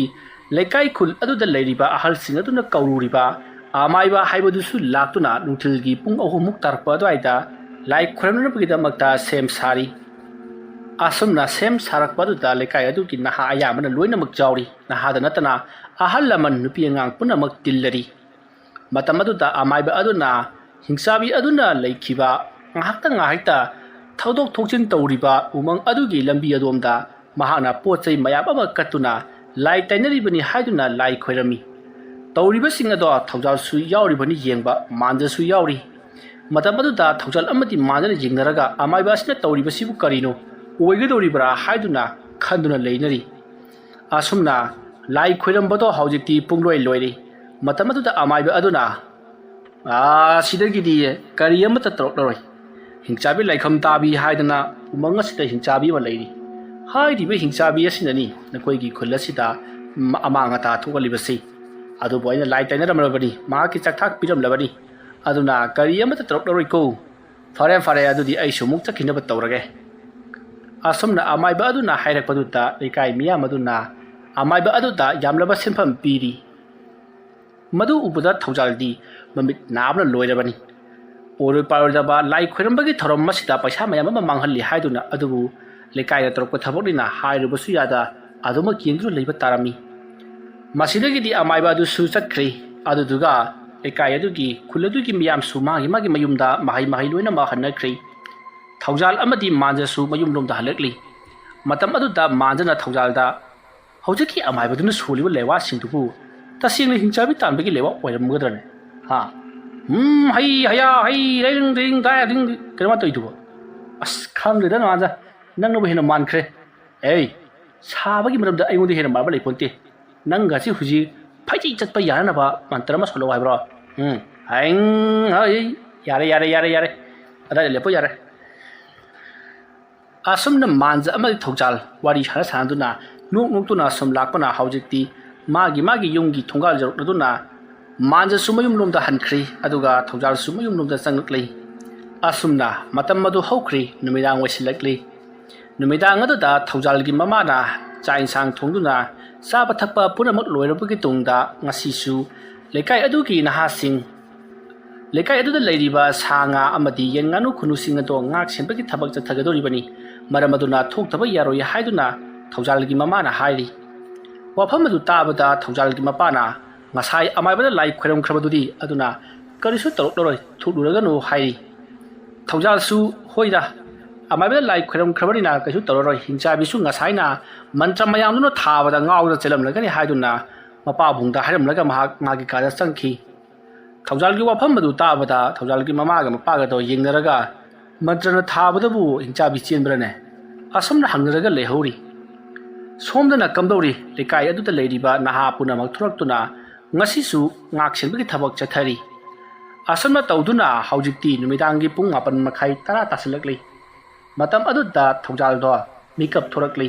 ꯉꯁꯥꯏꯗꯒꯤ ꯃꯍꯥꯛ ꯇꯨꯝꯗꯕꯤꯗ ꯃꯃꯤꯠ ꯎꯏꯁꯤꯟꯗꯨꯅ ꯋꯥꯈꯜ ꯖꯥꯖꯠ ꯃꯌꯥꯝ ꯑꯃ ꯈꯟꯗꯨꯅ ꯂꯩꯔꯤꯕꯅꯤ ꯃꯃꯥꯅ ꯃꯥꯒꯤ ꯃꯅꯥꯛꯇ ꯂꯥꯛꯇꯨꯅ ꯀꯥꯡꯈꯜ ꯌꯦꯞꯁꯜꯂꯝꯂꯒ ꯊꯣꯛꯈ꯭ꯔꯤꯕꯗꯣ ꯃꯍꯥꯛ ꯈꯪꯉꯤ ꯑꯗꯨꯕꯨ ꯃꯃꯤꯠ ꯎꯏꯁꯤꯟꯗꯨꯅ ꯇꯨꯝꯕ ꯁꯥꯔꯒ ꯑꯗꯨꯃꯛ ꯂꯩꯈꯤꯕꯅꯤ ꯑꯁꯨꯝꯅ ꯃꯍꯥꯛꯅ ꯇꯨꯝꯕ ꯁꯥꯗꯨꯅ ꯂꯩꯔꯛꯂꯤꯕꯁꯤ ꯐꯅ ꯌꯥꯝꯅ ꯀꯨꯏꯁꯤꯜꯂꯛꯂꯤ ꯃꯁꯤꯗꯒꯤꯗꯤ ꯅꯨꯃꯤꯗꯥꯡꯒꯤ ꯄꯨꯡ 9:10 ꯇꯥꯁꯤꯜꯂꯛꯄ ꯑꯗꯨꯋꯥꯏꯗ ꯃꯍꯥꯛ ꯇꯞꯅ ꯍꯧꯒꯠꯂꯛꯂꯒ ꯉꯁꯥꯏ ꯃꯍꯥꯛꯅ ꯄꯣꯔꯛꯈꯤꯕ ꯕꯕꯥꯟꯗꯒꯤ ꯅꯣꯡꯃꯩ ꯑꯗꯣ ꯂꯧꯊꯣꯔꯛꯇꯨꯅ ꯃꯍꯥꯛ ꯃꯥꯒꯤ ꯃꯁꯥꯗ ꯐꯤꯔꯣꯟ ꯈꯔ ꯁꯦꯠꯆꯜꯂꯕꯒꯤ ꯇꯨꯡꯗ ꯑꯊꯥꯕ ꯐꯤ ꯈꯔ ꯃꯍꯥꯛꯅ ꯃꯊꯕꯥꯛ ꯑꯃꯗꯤ ꯃꯅꯪꯒꯟꯗꯁꯨ ꯌꯦꯠꯁꯜꯂꯕꯒꯤ ꯇꯨꯡꯗ ꯃꯍꯥꯛ ꯃꯃꯤꯠ ꯈꯨꯝꯖꯤꯜꯂꯒ ꯅꯣꯡꯃꯩ ꯑꯗꯨ ꯄꯥꯏꯗꯨꯅ ꯊꯣꯔꯛꯂꯤ ꯑꯁꯨꯝꯅ ꯊꯧꯖꯥꯜꯅ ꯐꯤ ꯑꯌꯥꯝꯕ ꯌꯦꯠꯁꯜꯂꯤꯕ ꯑꯃꯗꯤ ꯃꯥꯒꯤ ꯃꯊꯕꯥꯛ ꯑꯃꯗꯤ ꯃꯅꯪꯒꯟꯗ ꯐꯤ ꯑꯊꯥꯕ ꯌꯦꯞꯂꯤꯕꯒꯤ ꯃꯔꯝꯗꯤ ꯀꯔꯤꯒꯨꯝꯕ ꯍꯤꯡꯆꯥꯕꯤ ꯑꯗꯨꯅ ꯃꯥꯒꯤ ꯃꯁꯥꯗ ꯐꯨꯔꯛꯄ ꯆꯩꯔꯛꯄ ꯑꯃꯗꯤ ꯈꯣꯠꯂꯛꯄ ꯃꯇꯝꯗ ꯃꯁꯥꯗ ꯐꯥꯎꯗꯅꯕꯒꯤꯗꯃꯛꯇꯅꯤ ꯑꯁꯨꯝꯅ ꯇꯧꯗꯨꯅ ꯊꯧꯖꯥꯜꯗꯣ ꯑꯁꯨꯝ ꯊꯣꯔꯛꯄꯅ ꯃꯥꯟꯖꯍꯣꯏꯒꯤ ꯃꯌꯨꯝꯗ ꯄꯔꯞ ꯂꯥꯛꯂꯤ ꯑꯁꯨꯝꯅ ꯃꯍꯥꯛꯅ ꯃꯥꯟꯖꯍꯣꯏꯒꯤ ꯃꯌꯨꯝ ꯇꯝꯅ ꯂꯥꯛꯄ ꯃꯇꯝꯗ ꯂꯩꯀꯥꯏ ꯑꯗꯨꯗ ꯂꯩꯔꯤꯕ ꯅꯍꯥꯁꯤꯡ ꯑꯗꯨꯅ ꯍꯧꯖꯤꯛ ꯉꯥꯛ ꯁꯦꯟꯕꯒꯤ ꯊꯕꯛ ꯆꯠꯊꯔꯤꯕꯗꯣ ꯃꯍꯥꯛꯅ ꯊꯦꯡꯅꯔꯤ ꯑꯗꯨꯕꯨ ꯃꯍꯥꯛꯅ ꯃꯇꯥꯏ ꯀꯅꯥꯁꯨ ꯈꯪꯍꯟꯗꯕ ꯂꯝꯕꯤ ꯑꯃꯗ ꯃꯍꯥꯛꯅ ꯐꯥꯎꯗꯨꯅ ꯂꯥꯛꯄꯅ ꯃꯥꯟꯖꯒꯤ ꯌꯨꯝ ꯌꯧꯔꯛꯂꯤ ꯃꯇꯝ ꯑꯗꯨꯗ ꯊꯧꯖꯥꯜꯅ ꯃꯥꯟꯖꯕꯨ ꯍꯟꯖꯤꯟ ꯃꯥꯡꯒꯣꯜꯗ ꯀꯥꯈꯠꯇꯨꯅ ꯀꯧꯔꯤ ꯃꯇꯝ ꯑꯗꯨꯗ ꯃꯥꯟꯖꯅ ꯇꯤꯡꯂꯤ ꯌꯥꯡꯂꯤꯔꯒ ꯀꯅꯥꯔꯣ ꯊꯦꯡꯂꯀꯥꯟꯁꯤꯗ ꯑꯩ ꯀꯧꯔꯤꯗꯨꯕꯣ ꯑꯁ ꯃꯥꯟꯖꯥ ꯑꯩꯅꯦꯃꯤ ꯊꯧꯖꯥꯜꯅꯦꯃꯤ ꯊꯣꯛꯂꯛꯑꯣꯃꯤꯇ ꯑꯁ ꯃꯁꯤꯒꯤ ꯊꯧꯖꯥꯜ ꯍꯥꯏꯕꯁꯤꯕꯨ ꯑꯣꯏꯔ ꯃꯥꯜꯂꯦ ꯏꯇꯥꯎ ꯈꯨꯜ ꯉꯥꯛꯄꯒꯤ ꯃꯤ ꯊꯣꯛꯅꯈ꯭ꯔꯕ꯭ꯔꯣ ꯊꯣꯛꯅꯈ꯭ꯔꯦ ꯅꯪꯁꯨ ꯍꯧꯕ ꯂꯥꯛꯏꯅꯤ ꯑꯗꯨꯝꯅ ꯍꯥꯏꯔꯛꯄꯗꯨꯗ ꯃꯥꯟꯖ ꯇꯟꯗꯦ ꯃꯥꯟꯗꯦ ꯍꯧꯒꯠꯂꯛꯏ ꯃꯇꯝ ꯑꯗꯨꯗ ꯃꯥꯟꯖꯒꯤ ꯃꯄꯥꯕꯨꯡꯅꯁꯨ ꯍꯥꯏ ꯂꯩꯀꯥꯏꯒꯤ ꯊꯕꯛꯅꯤ ꯈꯔ ꯌꯥꯎꯔꯨꯆꯣ ꯑꯁꯨꯝꯅ ꯂꯥꯎꯔꯛꯄꯗꯒꯤꯗꯤ ꯃꯥꯟꯖꯁꯨ ꯍꯣꯏ ꯍꯥꯏꯗꯨꯅ ꯃꯍꯥꯛ ꯊꯣꯡ ꯍꯥꯡꯗꯣꯛꯇꯨꯅ ꯊꯣꯔꯛꯂꯤ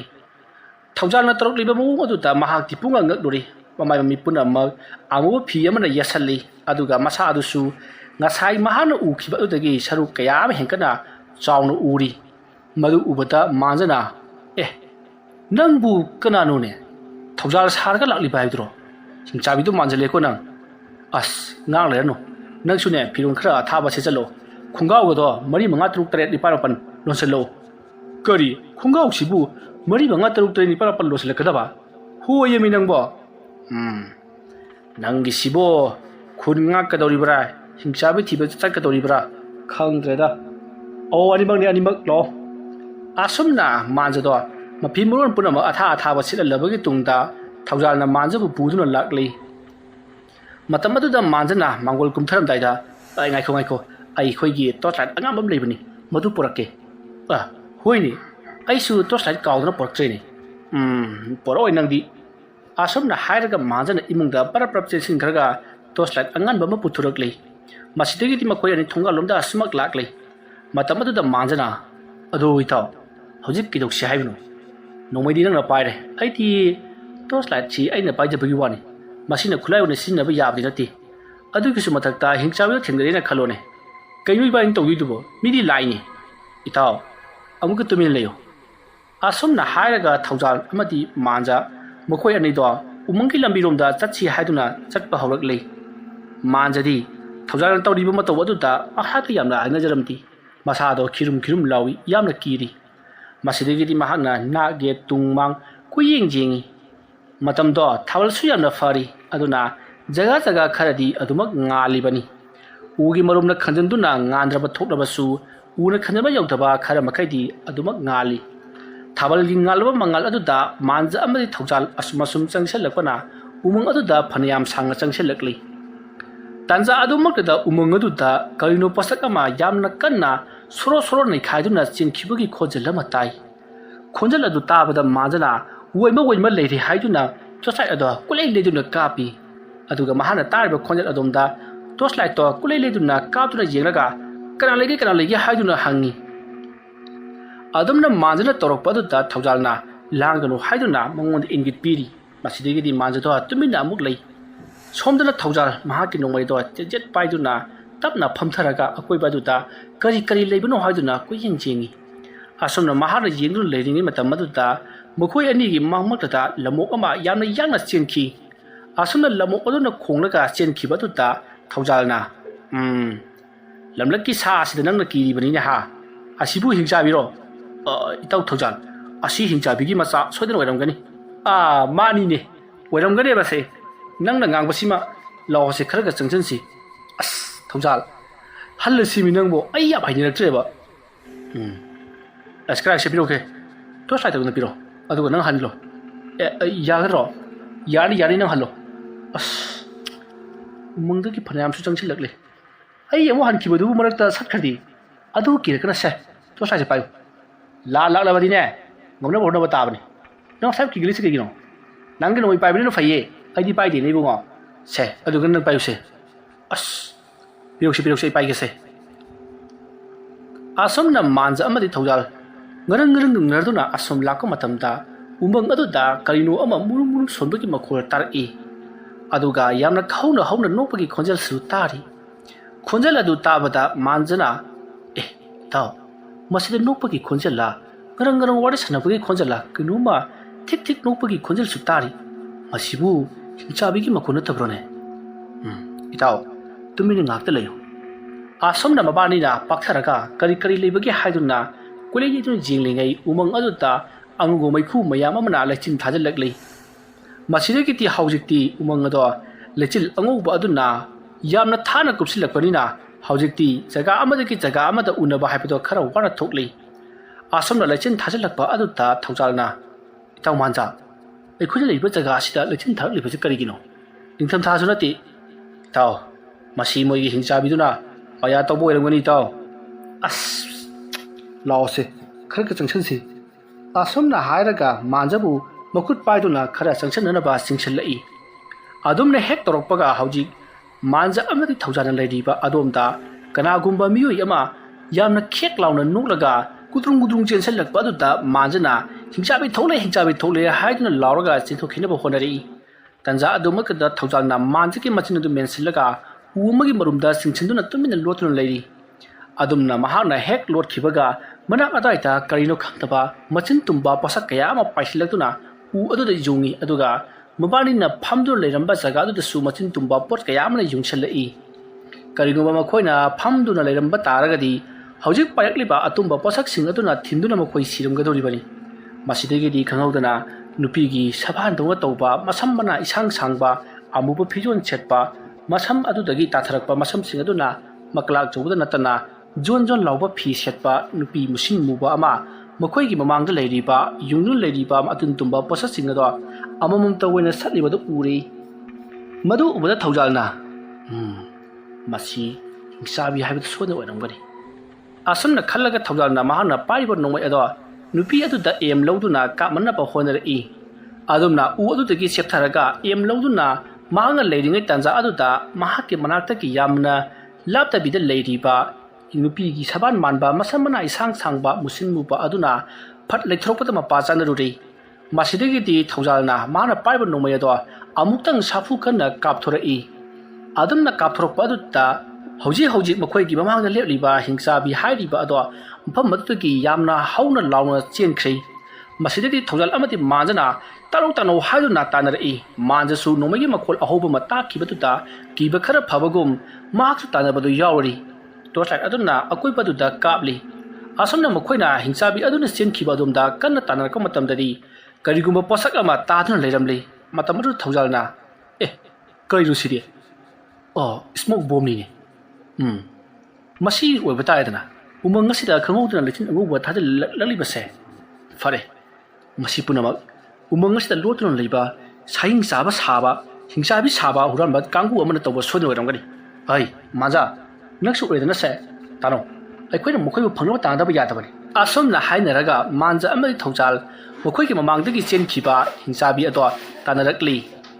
adumna manja amadi thaujalna umang manung aduta hingsabi do law khongduna tanakhiba aduta laikai aduta ngak seduna leiriba pakhang macha naha sing adusu taraduna umang adomda ngalaba mingal kaya ama paiduna chensindarakli asomna mokhuna chensilakpata manja amadi thaujalna umang aduki manung domda hingsabi aduna chenkhiba maikaida yenga aduna tanaribadu ubadaki ꯉꯥꯏꯈꯣ ꯑꯩꯈꯣꯏꯒ ꯄꯨꯟꯅ ꯇꯥꯟꯅꯁꯤ ꯍꯥꯏꯗꯨꯅ ꯃꯈꯣꯏꯁꯨ ꯆꯦꯟꯁꯤꯜꯂꯛꯏ ꯃꯈꯣꯏꯒꯤ ꯃꯈꯨꯠꯇ ꯊꯧꯔꯕ ꯊꯥꯡꯁꯥꯡ ꯑꯃꯗꯤ ꯂꯣꯡ ꯑꯗꯨꯒ ꯇꯤꯅꯆꯤꯡꯕ ꯀꯌꯥ ꯑꯃꯁꯨ ꯄꯥꯏꯔꯤꯕꯅꯤ ꯑꯁꯨꯝꯅ ꯇꯧꯗꯨꯅ ꯇꯥꯟꯅꯔꯛꯄꯅ ꯍꯧꯖꯤꯛꯇꯤ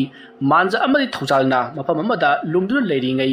ꯈꯨꯜ ꯑꯗꯨꯒꯤ ꯈꯨꯟ ꯉꯥꯛꯄꯁꯤꯡ ꯑꯗꯨꯁꯨ ꯌꯧꯁꯤꯜꯂꯛꯇꯨꯅ ꯀꯩꯗꯧꯔꯦ ꯅꯈꯣꯏꯅ ꯃꯈꯣꯏꯗ ꯇꯥꯟꯅꯔꯤꯕꯗꯤ ꯅꯈꯣꯏ ꯍꯤꯡꯆꯥꯕꯤꯗꯨ ꯎꯔꯕ꯭ꯔꯥ ꯍꯥꯏꯗꯨꯅ ꯍꯪꯉꯤ ꯋꯥꯐꯝ ꯑꯗꯨ ꯇꯥꯕꯗ ꯊꯧꯖꯥꯜꯅ ꯃꯗꯣ ꯍꯤꯡꯆꯥꯕꯤ ꯅꯠꯇꯦ ꯍꯨꯔꯥꯟꯕꯁꯤꯡꯅꯤ ꯍꯨꯔꯥꯟꯕ ꯃꯀꯣꯛꯅꯤ ꯑꯩꯅ ꯃꯥꯒꯤ ꯃꯁꯥꯗ ꯅꯣꯡꯃꯩꯅ ꯀꯥꯞꯈ꯭ꯔꯕꯅꯤ ꯁꯤꯗ ꯇꯥꯔꯤꯕ ꯏꯁꯦ ꯃꯍꯥꯛꯀꯤ ꯏꯅꯤ ꯃꯐꯝ ꯁ꯭ꯋꯥꯏꯗ ꯃꯍꯥꯛ ꯁꯣꯏꯗꯅ ꯂꯩꯔꯝꯒꯅꯤ ꯍꯤꯡꯆꯥꯕꯤꯅꯕꯨ ꯏ ꯊꯣꯛꯀꯗ꯭ꯔꯣ ꯍꯥꯏꯗꯨꯅ ꯃꯌꯥꯝ ꯋꯥꯔꯤ ꯁꯥꯟꯅꯔꯤ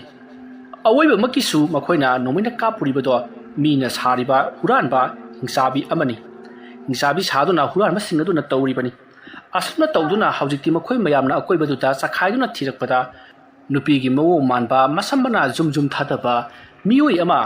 ꯎ ꯑꯃꯒꯤ ꯃꯔꯨꯝꯗ ꯂꯨꯝꯗꯨꯅ ꯂꯩꯔꯤꯕꯗꯣ ꯃꯈꯣꯏ ꯃꯌꯥꯝꯅ ꯎꯔꯤ ꯃꯗꯨ ꯎꯕꯗꯒꯤ ꯃꯈꯣꯏ ꯃꯌꯥꯝꯅ ꯆꯦꯟꯁꯤꯟꯗꯨꯅ ꯌꯦꯡꯂꯨꯕꯗꯗꯤ ꯁꯤꯗꯨꯅ ꯂꯩꯔꯝꯂꯦ ꯃꯇꯝ ꯑꯗꯨꯗ ꯃꯈꯣꯏ ꯃꯌꯥꯝꯅ ꯑꯁꯤꯕ ꯃꯁꯥ ꯑꯗꯣ ꯄꯨꯗꯨꯅ ꯎꯃꯪ ꯑꯗꯨꯗꯒꯤ ꯁꯣꯔꯣ ꯂꯥꯛꯇꯨꯅ ꯆꯤꯡꯊꯣꯔꯛꯂꯤ ꯑꯁꯣꯝꯅ ꯃꯈꯣꯏꯅ ꯆꯤꯡꯊꯣꯔꯛꯄꯗꯗꯤ ꯃꯤ ꯑꯗꯨꯒꯤ ꯃꯁꯥ ꯑꯗꯨꯗ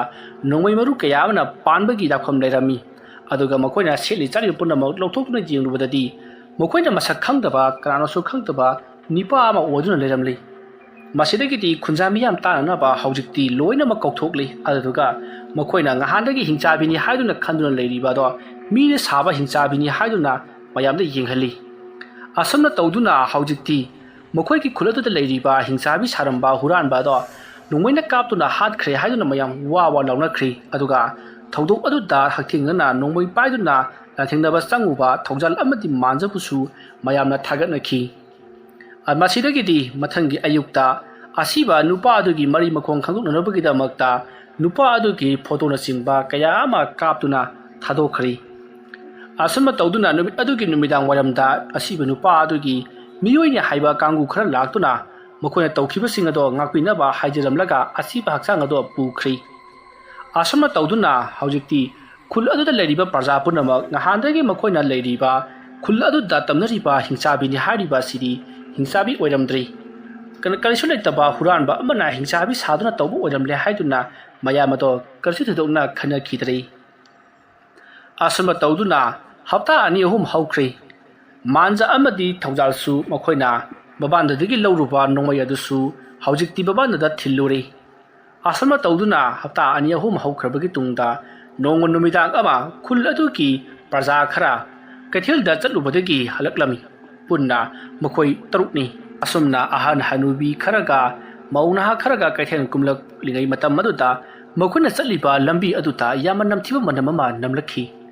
ꯃꯅꯝ ꯑꯗꯨ ꯐꯪꯕꯗ ꯃꯈꯣꯏ ꯃꯌꯥꯝꯅ ꯀꯔꯤꯅꯣ ꯁꯤꯗꯤ ꯀꯗꯥꯏꯗꯒꯤ ꯃꯅꯝꯅꯣ ꯍꯥꯏꯗꯨꯅ ꯃꯈꯣꯏ ꯑꯗꯣ ꯀꯣꯏꯂꯩ ꯂꯩꯗꯨꯅ ꯌꯦꯡꯉꯤ ꯑꯗꯨꯒ ꯆꯠꯄꯗꯤ ꯂꯦꯞꯇꯦ ꯇꯥꯟꯖꯥ ꯑꯗꯨꯃꯛꯇ ꯇꯨꯡ ꯑꯣꯏꯔꯞꯅ ꯊꯪꯉꯤꯕ ꯑꯍꯜ ꯑꯣꯏꯔꯕꯤ ꯍꯅꯨꯕꯤ ꯑꯃ ꯀꯅꯥꯒꯨꯝꯕ ꯑꯃꯅ ꯄꯥꯏꯔꯒ ꯆꯤꯡꯈꯤꯕꯒꯨꯝ ꯁꯣꯔ ꯂꯥꯛꯇꯨꯅ ꯂꯝꯕꯤ ꯑꯗꯨꯒꯤ ꯅꯥꯀꯟꯗ ꯂꯩꯔꯤꯕ ꯎꯃꯪ ꯑꯗꯣꯝꯗ ꯆꯤꯡꯁꯤꯟꯈꯤ ꯑꯗꯨꯝꯅ ꯆꯤꯡꯁꯤꯟꯈꯤꯕ ꯑꯗꯨꯗ ꯀꯩꯊꯦꯜ ꯀꯨꯝꯃꯛꯂꯤꯕ ꯏꯃꯥ ꯏꯕꯦꯟ ꯍꯅꯨꯕꯤꯁꯤꯡ ꯑꯗꯣ ꯀꯣꯏꯂꯥꯎ ꯂꯥꯎꯗꯨꯅ ꯃꯈꯣꯏꯅ ꯄꯨꯔꯛꯂꯤꯕ ꯄꯣꯠꯌꯣꯝ ꯄꯨꯝꯅꯃꯛ ꯂꯪꯈꯥꯏꯔꯝꯂꯒ ꯃꯥꯒꯤ ꯊꯣꯛꯄ ꯃꯌꯨꯝ ꯌꯧꯅꯅꯕ ꯆꯦꯟꯅꯈꯤ ꯑꯁꯨꯝꯅ ꯃꯈꯣꯏꯅ ꯒꯨꯔꯨꯡ ꯆꯦꯟꯅꯔꯛꯄ ꯂꯥꯎ ꯈꯣꯡꯕꯒꯤ ꯃꯈꯣꯜ ꯑꯗꯨ ꯇꯥꯕꯗ ꯂꯝꯕꯤꯒꯤ ꯅꯥꯀꯟꯗ ꯁꯂꯨꯞ ꯄꯨꯟꯗꯨꯅ ꯂꯩꯔꯝꯕ ꯄꯥꯈꯪ ꯃꯆꯥꯁꯤꯡ ꯑꯃꯗꯤ ꯗꯨꯀꯥꯟꯗ ꯐꯝꯗꯨꯅ ꯂꯩꯔꯝꯕ ꯑꯍꯜꯁꯤꯡ ꯆꯦꯟꯊꯣꯔꯛꯇꯨꯅ ꯀꯩꯗꯧꯔꯒꯦ ꯍꯥꯏꯗꯨꯅ ꯍꯪꯂꯛꯏ ꯃꯗꯨꯗ ꯅꯠꯇꯅ ꯂꯩꯀꯥꯏꯗ ꯂꯩꯔꯝꯕ ꯃꯤꯁꯤꯡꯁꯨ ꯃꯥꯒꯤ ꯊꯣꯛꯄ ꯆꯦꯟꯊꯣꯛꯅꯔꯛꯇꯨꯅ ꯀꯩꯗꯧꯔꯦ ꯍꯥꯏꯗꯨꯅ ꯍꯪꯂꯛꯏ ꯃꯇꯝ ꯑꯗꯨꯗ ꯑꯍꯜ ꯑꯣꯏꯔꯕ ꯍꯅꯨꯕꯤ ꯑꯃꯗꯤ ꯂꯥꯛꯂꯤꯕ ꯃꯧꯅꯥꯁꯤꯡ ꯑꯗꯨꯅ ꯅꯈꯣꯏꯅ ꯉꯍꯥꯟ ꯍꯥꯠꯈ꯭ꯔꯤꯕ ꯍꯤꯡꯆꯥꯕꯤ ꯑꯗꯣ ꯍꯧꯖꯤꯛꯁꯨ ꯂꯩꯔꯤ ꯃꯍꯥꯛꯅ ꯑꯩꯈꯣꯏꯒꯤ ꯇꯨꯡ ꯊꯪꯍꯧꯕ ꯑꯍꯜ ꯑꯣꯏꯔꯕꯤ ꯍꯅꯨꯕꯤ ꯑꯃ ꯁꯣꯔ ꯂꯥꯛꯇꯨꯅ ꯆꯤꯡꯁꯤꯟꯈ꯭ꯔꯦ ꯍꯥꯏꯗꯨꯅ ꯇꯝꯃꯤ ꯋꯥꯐꯝ ꯑꯗꯨ ꯇꯥꯕꯗ ꯃꯌꯥꯝ ꯄꯨꯝꯅꯃꯛ ꯍꯅꯨꯕꯤ ꯑꯗꯨꯅ ꯆꯤꯡꯁꯤꯟꯈꯤꯕ ꯖꯒꯥ ꯑꯗꯣꯝꯗ ꯍꯧꯒꯗꯨꯅ ꯂꯥꯛꯂꯤ ꯃꯇꯝ ꯑꯗꯨꯗ ꯂꯥꯛꯂꯤꯕ ꯏꯃꯥ ꯏꯕꯦꯟꯁꯤꯡ ꯑꯗꯨꯅ ꯎꯃꯪ ꯑꯗꯣꯝꯗ ꯈꯨꯗꯣꯝꯕꯤ ꯊꯤꯟꯗꯨꯅ ꯇꯥꯛꯄꯗꯒꯤ ꯃꯌꯥꯝ ꯄꯨꯝꯅꯃꯛ ꯎꯃꯪ ꯑꯗꯣꯝꯗ ꯆꯪꯁꯤꯜꯂꯛꯏ ꯑꯗꯨꯝꯅ ꯇꯧꯔꯤꯕ ꯑꯗꯨꯗ ꯃꯥꯟꯖ ꯑꯃꯗꯤ ꯊꯧꯖꯥꯜꯁꯨ ꯌꯥꯎꯔꯤꯕꯅꯤ ꯃꯁꯤꯗꯒꯤꯗꯤ ꯃꯈꯣꯏ ꯑꯅꯤꯅ ꯍꯛꯊꯦꯡꯅꯅ ꯌꯦꯡꯅꯤꯡꯕꯗꯒꯤ ꯎꯃꯪ ꯑꯗꯣꯝꯗ ꯄꯔꯞ ꯆꯦꯟꯁꯤꯜꯂꯛꯄꯗꯗꯤ ꯍꯧꯖꯤꯛꯇ ꯃꯌꯥꯝ ꯆꯠꯃꯤꯟꯅꯔꯝꯕꯗꯒꯤ ꯇꯨꯡꯂꯣꯝꯗ ꯊꯪꯍꯧꯕ ꯑꯍꯜ ꯑꯣꯏꯔꯕꯤ ꯍꯅꯨꯕꯤ ꯑꯃ ꯆꯤꯡꯁꯤꯟꯈꯤꯕꯗꯣ ꯃꯊꯕꯥꯛ ꯁꯦꯒꯥꯏꯗꯨꯅꯏꯍꯤꯡ ꯅꯥꯍꯤꯡ ꯁꯥꯔꯒ ꯑꯁꯤꯕ ꯍꯛꯆꯥꯡ ꯑꯣꯏꯅ ꯇꯥꯗꯨꯅ ꯂꯩꯔꯝꯈꯤ ꯃꯗꯨ ꯎꯕꯗ ꯈꯨꯜ ꯑꯗꯨꯒꯤ ꯃꯤꯌꯥꯝ ꯄꯨꯝꯅꯃꯛ ꯀꯤꯕ ꯑꯃꯗꯤ ꯃꯤꯄꯥꯏꯕꯅ ꯂꯣꯏꯈ꯭ꯔꯦ ꯉꯍꯥꯟ ꯑꯩꯈꯣꯏꯅ ꯍꯥꯠꯂꯤꯕ ꯑꯗꯨꯗꯤ ꯍꯤꯡꯆꯥꯕꯤ ꯅꯠꯇꯦ ꯍꯨꯔꯥꯟꯕꯅꯤ ꯇꯁꯦꯡꯅꯃꯛꯀꯤꯗꯤ ꯍꯤꯡꯆꯥꯕꯤ ꯑꯗꯨꯁꯨ ꯂꯩ ꯍꯥꯏꯕꯁꯦ ꯃꯈꯣꯏꯅ ꯊꯥꯖꯅꯈꯤ ꯃꯁꯤꯗꯒꯤꯗꯤ ꯃꯌꯥꯝ ꯑꯗꯣ ꯑꯁꯤꯕ ꯍꯛꯆꯥꯡ ꯑꯗꯨ ꯄꯨꯗꯨꯅ ꯀꯞꯅ ꯂꯥꯎꯅꯔꯗꯨꯅ ꯎꯃꯪ ꯑꯗꯨꯗꯒꯤ ꯊꯣꯔꯛꯂꯤ ꯃꯇꯝ ꯑꯗꯨꯗ ꯊꯧꯖꯥꯜꯅ ꯃꯥꯟꯖꯗ ꯑꯩꯈꯣꯏ ꯎꯃꯪ ꯑꯁꯤꯗ ꯂꯩꯊꯔꯒ ꯂꯩꯍꯧꯔꯁꯤ ꯑꯗꯨꯗꯨꯒ ꯑꯩꯈꯣꯏꯅ ꯍꯤꯡꯆꯥꯕꯤ ꯑꯗꯣ ꯐꯥꯅꯕ ꯇꯧꯁꯤ ꯍꯥꯏꯔꯤ ꯋꯥꯐꯝ ꯑꯗꯨꯗ ꯃꯥꯟꯖꯗꯤ ꯇꯁꯦꯡꯅ ꯀꯤꯔꯗꯨꯅ ꯑꯩ ꯌꯥꯎꯕ ꯉꯝꯂꯣꯏ ꯍꯥꯏꯔꯤ ꯃꯁꯤꯗꯒꯤ ꯊꯧꯖꯥꯜꯅ ꯐꯔꯦ ꯑꯗꯨ ꯑꯣꯏꯔꯕꯗꯤ ꯅꯪꯁꯨ ꯆꯠꯂꯣ ꯍꯥꯏꯗꯨꯅ ꯃꯥꯟꯖꯕꯨ ꯆꯠꯍꯟꯈ꯭ꯔꯦ ꯃꯁꯤꯗꯒꯤ ꯊꯧꯖꯥꯜ ꯃꯅꯥꯛ ꯅꯛꯄꯗ ꯍꯧꯔꯤꯕ ꯎ ꯑꯃꯗ ꯀꯥꯈꯠꯇꯨꯅ ꯃꯍꯥꯛ ꯃꯇꯣꯝꯇ ꯎꯃꯪ ꯑꯗꯨꯗ ꯂꯩꯍꯧꯔꯤ ꯃꯁꯤꯗꯒꯤꯗꯤ ꯃꯌꯥꯝꯗꯣ ꯑꯁꯨꯝ ꯑꯁꯨꯝ ꯆꯠꯈꯤꯕꯅ ꯍꯧꯖꯤꯛꯇꯤ ꯃꯤꯋꯥ ꯃꯈꯣꯜ ꯑꯃꯠꯇ ꯇꯥꯈꯤꯗ꯭ꯔꯤ ꯊꯧꯖꯥꯜ ꯎ ꯑꯗꯨꯒꯤ ꯃꯊꯛꯇ ꯀꯥꯈꯠꯂꯗꯨꯅ ꯃꯍꯥꯛꯅ ꯊꯥꯡ ꯑꯃ ꯄꯥꯏꯔꯛꯂꯤꯕ ꯑꯗꯣ ꯆꯦꯠꯅ ꯄꯥꯏꯗꯨꯅ ꯂꯩꯔꯤ ꯉꯁꯥꯏ ꯑꯍꯜ ꯑꯣꯏꯔꯕꯤ ꯍꯅꯨꯕꯤꯁꯤꯡ ꯑꯗꯨꯅ ꯍꯤꯡꯆꯥꯕꯤ ꯊꯣꯛꯂꯦ ꯍꯥꯏꯗꯨꯅ ꯂꯥꯎꯔꯒ ꯆꯦꯜꯂꯛꯄ ꯑꯗꯨꯗ ꯊꯧꯖꯥꯜꯁꯨ ꯃꯍꯥꯛꯀꯤ ꯃꯅꯥꯛꯇ ꯂꯩꯔꯝꯕ ꯊꯥꯡꯁꯥꯡ ꯑꯃ ꯄꯥꯏꯗꯨꯅ ꯃꯍꯥꯛꯁꯨ ꯆꯦꯟꯊꯣꯔꯛꯈꯤꯕꯅꯤ ꯃꯔꯝ ꯑꯗꯨꯅ ꯊꯥꯡꯁꯥꯡ ꯑꯗꯣ ꯍꯧꯖꯤꯛꯁꯨ ꯃꯍꯥꯛꯅ ꯄꯥꯏꯔꯤꯕꯅꯤ ꯑꯁꯨꯝꯅ ꯃꯍꯥꯛꯅ ꯊꯥꯡꯁꯥꯡ ꯑꯗꯣ ꯄꯥꯏꯗꯨꯅ ꯆꯦꯠꯁꯤꯟꯅ ꯂꯩꯔꯤꯉꯩ ꯇꯥꯟꯖꯥ ꯑꯗꯨꯗ ꯃꯍꯥꯛꯅ ꯂꯩꯔꯤꯕ ꯎ ꯑꯗꯨꯒꯤ ꯃꯈꯣꯡꯗ ꯃꯨꯁꯤꯟ ꯃꯨꯕ ꯁꯥꯔ ꯃꯤꯔ ꯈꯪꯗꯕ ꯁꯟ ꯁꯥꯔꯒ ꯆꯠꯄ ꯄꯣꯠꯁꯛ ꯑꯃ ꯇꯞꯅ ꯇꯞꯅ ꯂꯥꯛꯂꯤꯕꯗꯨ ꯎꯔꯤ ꯃꯗꯨ ꯎꯕꯗ ꯊꯧꯖꯥꯜꯅ ꯃꯁꯤꯗ ꯂꯩꯔꯦꯗꯅ ꯐꯩ ꯃꯁꯤꯗ ꯍꯦꯛꯇ ꯆꯣꯡꯊꯔꯒ ꯊꯥꯡ ꯑꯁꯤꯅ ꯊꯤꯜꯂꯒꯦ ꯑꯁꯨꯝꯅ ꯈꯜꯂꯒ ꯃꯍꯥꯛꯅ ꯎ ꯑꯗꯨꯗꯒꯤ ꯇꯞꯅ ꯇꯞꯅ ꯀꯨꯝꯊꯔꯛꯂꯒ ꯃꯥꯅ ꯍꯧꯖꯤꯛ ꯎꯔꯤꯕ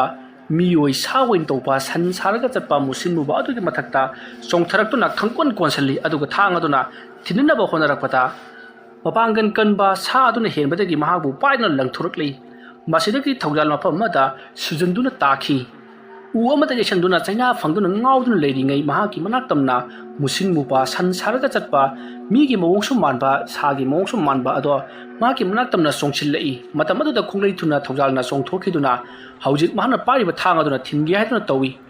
ꯑꯁꯨꯝꯅ ꯃꯍꯥꯛꯅ ꯊꯥꯡ ꯑꯗꯨ ꯍꯥꯏꯔꯛꯄꯗ ꯃꯍꯥꯛꯀꯤ ꯃꯃꯥꯡꯗ ꯂꯩꯔꯤꯕ ꯁꯥꯋꯣꯏ ꯃꯤꯑꯣꯏ ꯇꯧꯕ ꯂꯥꯏ ꯍꯤꯡꯆꯥꯕꯤ ꯑꯗꯨꯗ ꯊꯥꯡ ꯑꯗꯨꯅ ꯄꯥꯟꯕꯗꯒꯤ ꯌꯥꯝꯅ ꯀꯟꯅ ꯂꯥꯎꯔꯝꯂꯒ ꯃꯐꯝ ꯑꯗꯨ ꯊꯥꯗꯣꯛꯇꯨꯅ ꯆꯦꯟꯈ꯭ꯔꯤ ꯊꯧꯖꯥꯜꯁꯨ ꯈꯨꯗꯨꯞ ꯊꯥꯗꯨꯅ ꯇꯥꯟꯅꯈꯤ ꯑꯁꯨꯝꯅ ꯇꯥꯟꯅꯔꯛꯄꯅ ꯍꯧꯖꯤꯛꯇꯤ ꯃꯐꯝ ꯃꯔꯥꯡ ꯈꯪꯗꯅ ꯑꯃꯨꯛ ꯃꯥꯡꯈ꯭ꯔꯤ ꯃꯐꯝ ꯃꯔꯥꯡ ꯈꯪꯗꯅ ꯃꯥꯡꯈꯤꯕꯗꯨꯗ ꯊꯧꯖꯥꯜ ꯀꯔꯣꯝꯗ ꯇꯥꯟꯅꯒꯗꯕꯅꯣ ꯍꯥꯏꯕ ꯈꯪꯗꯕ ꯃꯈꯩ ꯂꯝꯃꯥꯡꯅꯗꯨꯅ ꯑꯀꯣꯏꯕꯗꯨꯗ ꯀꯣꯏꯂꯩ ꯂꯩꯗꯨꯅ ꯊꯥꯡꯗꯣ ꯆꯦꯠ ꯄꯥꯏꯗꯨꯅ ꯂꯩꯔꯤ ꯑꯁꯨꯝꯅ ꯂꯩꯔꯤꯉꯩ ꯇꯥꯟꯖꯥ ꯑꯗꯨꯃꯛꯀꯗ ꯏꯈꯪ ꯈꯪꯍꯧꯗꯅ ꯊꯧꯖꯥꯜꯒꯤ ꯃꯃꯥꯏ ꯃꯄꯥ ꯇꯝꯅ ꯎꯊꯛꯇꯒꯤ ꯁꯥꯋꯣꯏ ꯃꯤꯑꯣꯏ ꯇꯧꯔꯕ ꯄꯣꯠꯁꯛ ꯑꯗꯣ ꯆꯣꯡꯊꯔꯛꯏ ꯑꯁꯨꯝꯅ ꯆꯣꯡꯊꯔꯛꯄꯗ ꯊꯧꯖꯥꯜꯅ ꯊꯥꯡ ꯑꯗꯨꯅ ꯉꯥꯛꯇꯨꯅ ꯃꯍꯥꯛꯄꯨ ꯊꯤꯟꯗꯨꯅ ꯍꯥꯟꯅꯅꯕ ꯍꯣꯠꯅꯔꯛꯏ ꯑꯗꯨꯝꯅ ꯅꯝꯅꯔꯛꯄꯗꯨꯗ ꯊꯧꯖꯥꯜꯅ ꯂꯩꯕꯥꯛ ꯃꯈꯥꯗ ꯂꯩꯔꯤ ꯑꯗꯨꯒ ꯃꯍꯥꯛꯀꯤ ꯃꯊꯛꯇꯅ ꯁꯥꯋꯣꯏ ꯃꯤꯑꯣꯏ ꯂꯥꯏꯑꯣꯏ ꯇꯧꯕ ꯃꯨꯁꯤꯟ ꯃꯨꯕ ꯑꯗꯨꯅ ꯃꯊꯛꯇ ꯂꯩꯔꯤ ꯃꯇꯝ ꯑꯗꯨꯗ ꯁꯥꯋꯣꯏ ꯃꯤꯑꯣꯏ ꯇꯧꯕ ꯑꯗꯨꯅ ꯊꯧꯖꯥꯜꯒꯤ ꯃꯁꯥ ꯑꯗꯨꯗ ꯁꯦꯒꯥꯏꯗꯨꯅ ꯍꯥꯠꯂꯒꯦ ꯃꯇꯥꯒꯨꯝ ꯃꯈꯨꯠ ꯃꯁꯥꯗꯣ ꯇꯤꯡꯊꯣꯛꯇꯨꯅ ꯊꯧꯖꯥꯜꯒꯤ ꯃꯈꯨꯠ ꯃꯁꯥ ꯑꯃꯗꯤ ꯃꯊꯕꯥꯛ ꯑꯗꯣ ꯁꯦꯒꯥꯏꯅꯅꯕꯒꯤ ꯍꯣꯠꯅꯔꯛꯏ ꯃꯇꯝ ꯑꯗꯨꯗ ꯊꯧꯖꯥꯜꯅꯁꯨ ꯃꯍꯥꯛꯅ ꯄꯥꯏꯔꯤꯕ ꯊꯥꯡ ꯑꯗꯨꯅ ꯁꯥꯋꯣꯏ ꯃꯤꯑꯣꯏ ꯇꯧꯔꯕ ꯑꯃꯨꯕ ꯄꯣꯠꯁꯛ ꯑꯗꯨꯗ ꯊꯤꯟꯅꯅꯕ ꯍꯣꯠꯅꯔꯛꯏ ꯑꯁꯨꯝꯅ ꯃꯕꯥꯅꯤꯅ ꯑꯃꯨꯛ ꯂꯣꯏꯔꯤꯉꯩ ꯇꯥꯟꯖꯥ ꯑꯗꯨꯃꯛꯇꯗ ꯈꯪꯍꯧꯗꯅ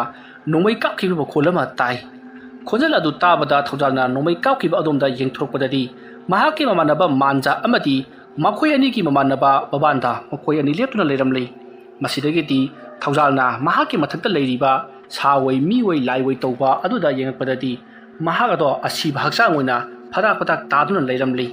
ꯃꯁꯤꯗꯒꯤꯗꯤ ꯃꯍꯥꯛꯅ ꯂꯥꯛꯇꯨꯅ ꯂꯪꯊꯣꯛꯈ꯭ꯔꯒ ꯂꯩꯃꯥꯏꯗ ꯂꯣꯡꯅ ꯇꯥꯗꯨꯅ ꯑꯋꯥꯕ ꯄꯨꯝꯅꯃꯛ ꯀꯣꯛꯂꯒꯦ ꯃꯇꯥꯒꯨꯝ ꯁꯣꯔ ꯁꯥꯡꯅ ꯍꯣꯡꯗꯣꯛꯇꯨꯅ ꯂꯩꯔꯤ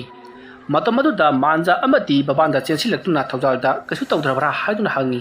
ꯊꯧꯖꯥꯜꯅ ꯍꯣꯏ ꯀꯔꯤꯁꯨ ꯇꯧꯗ꯭ꯔꯦ ꯍꯥꯏꯗꯨꯅ ꯈꯨꯝꯃꯤ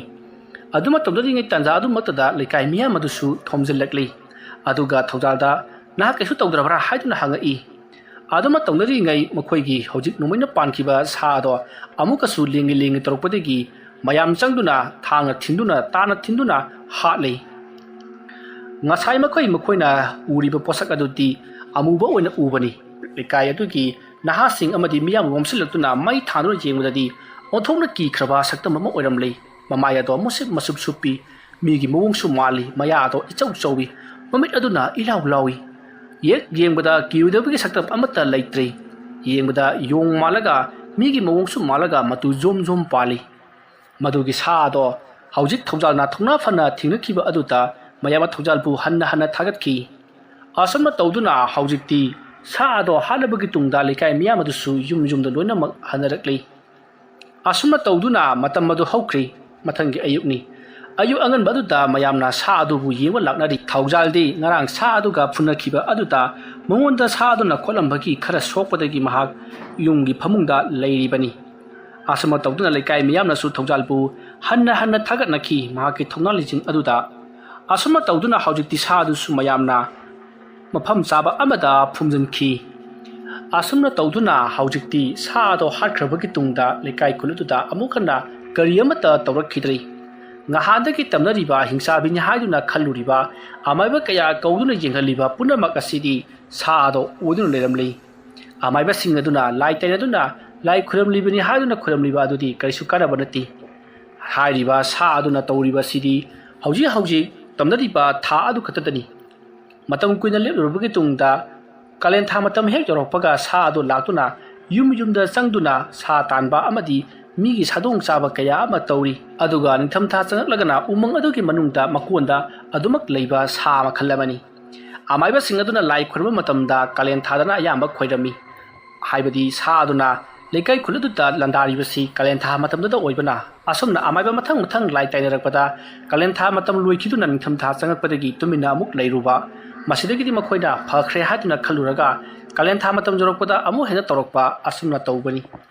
adubu haujikti kalen tha amadi ningtham tha mathang haukhrabasu kari amata tawrakhidri asomna tawduna haujikti umang aduta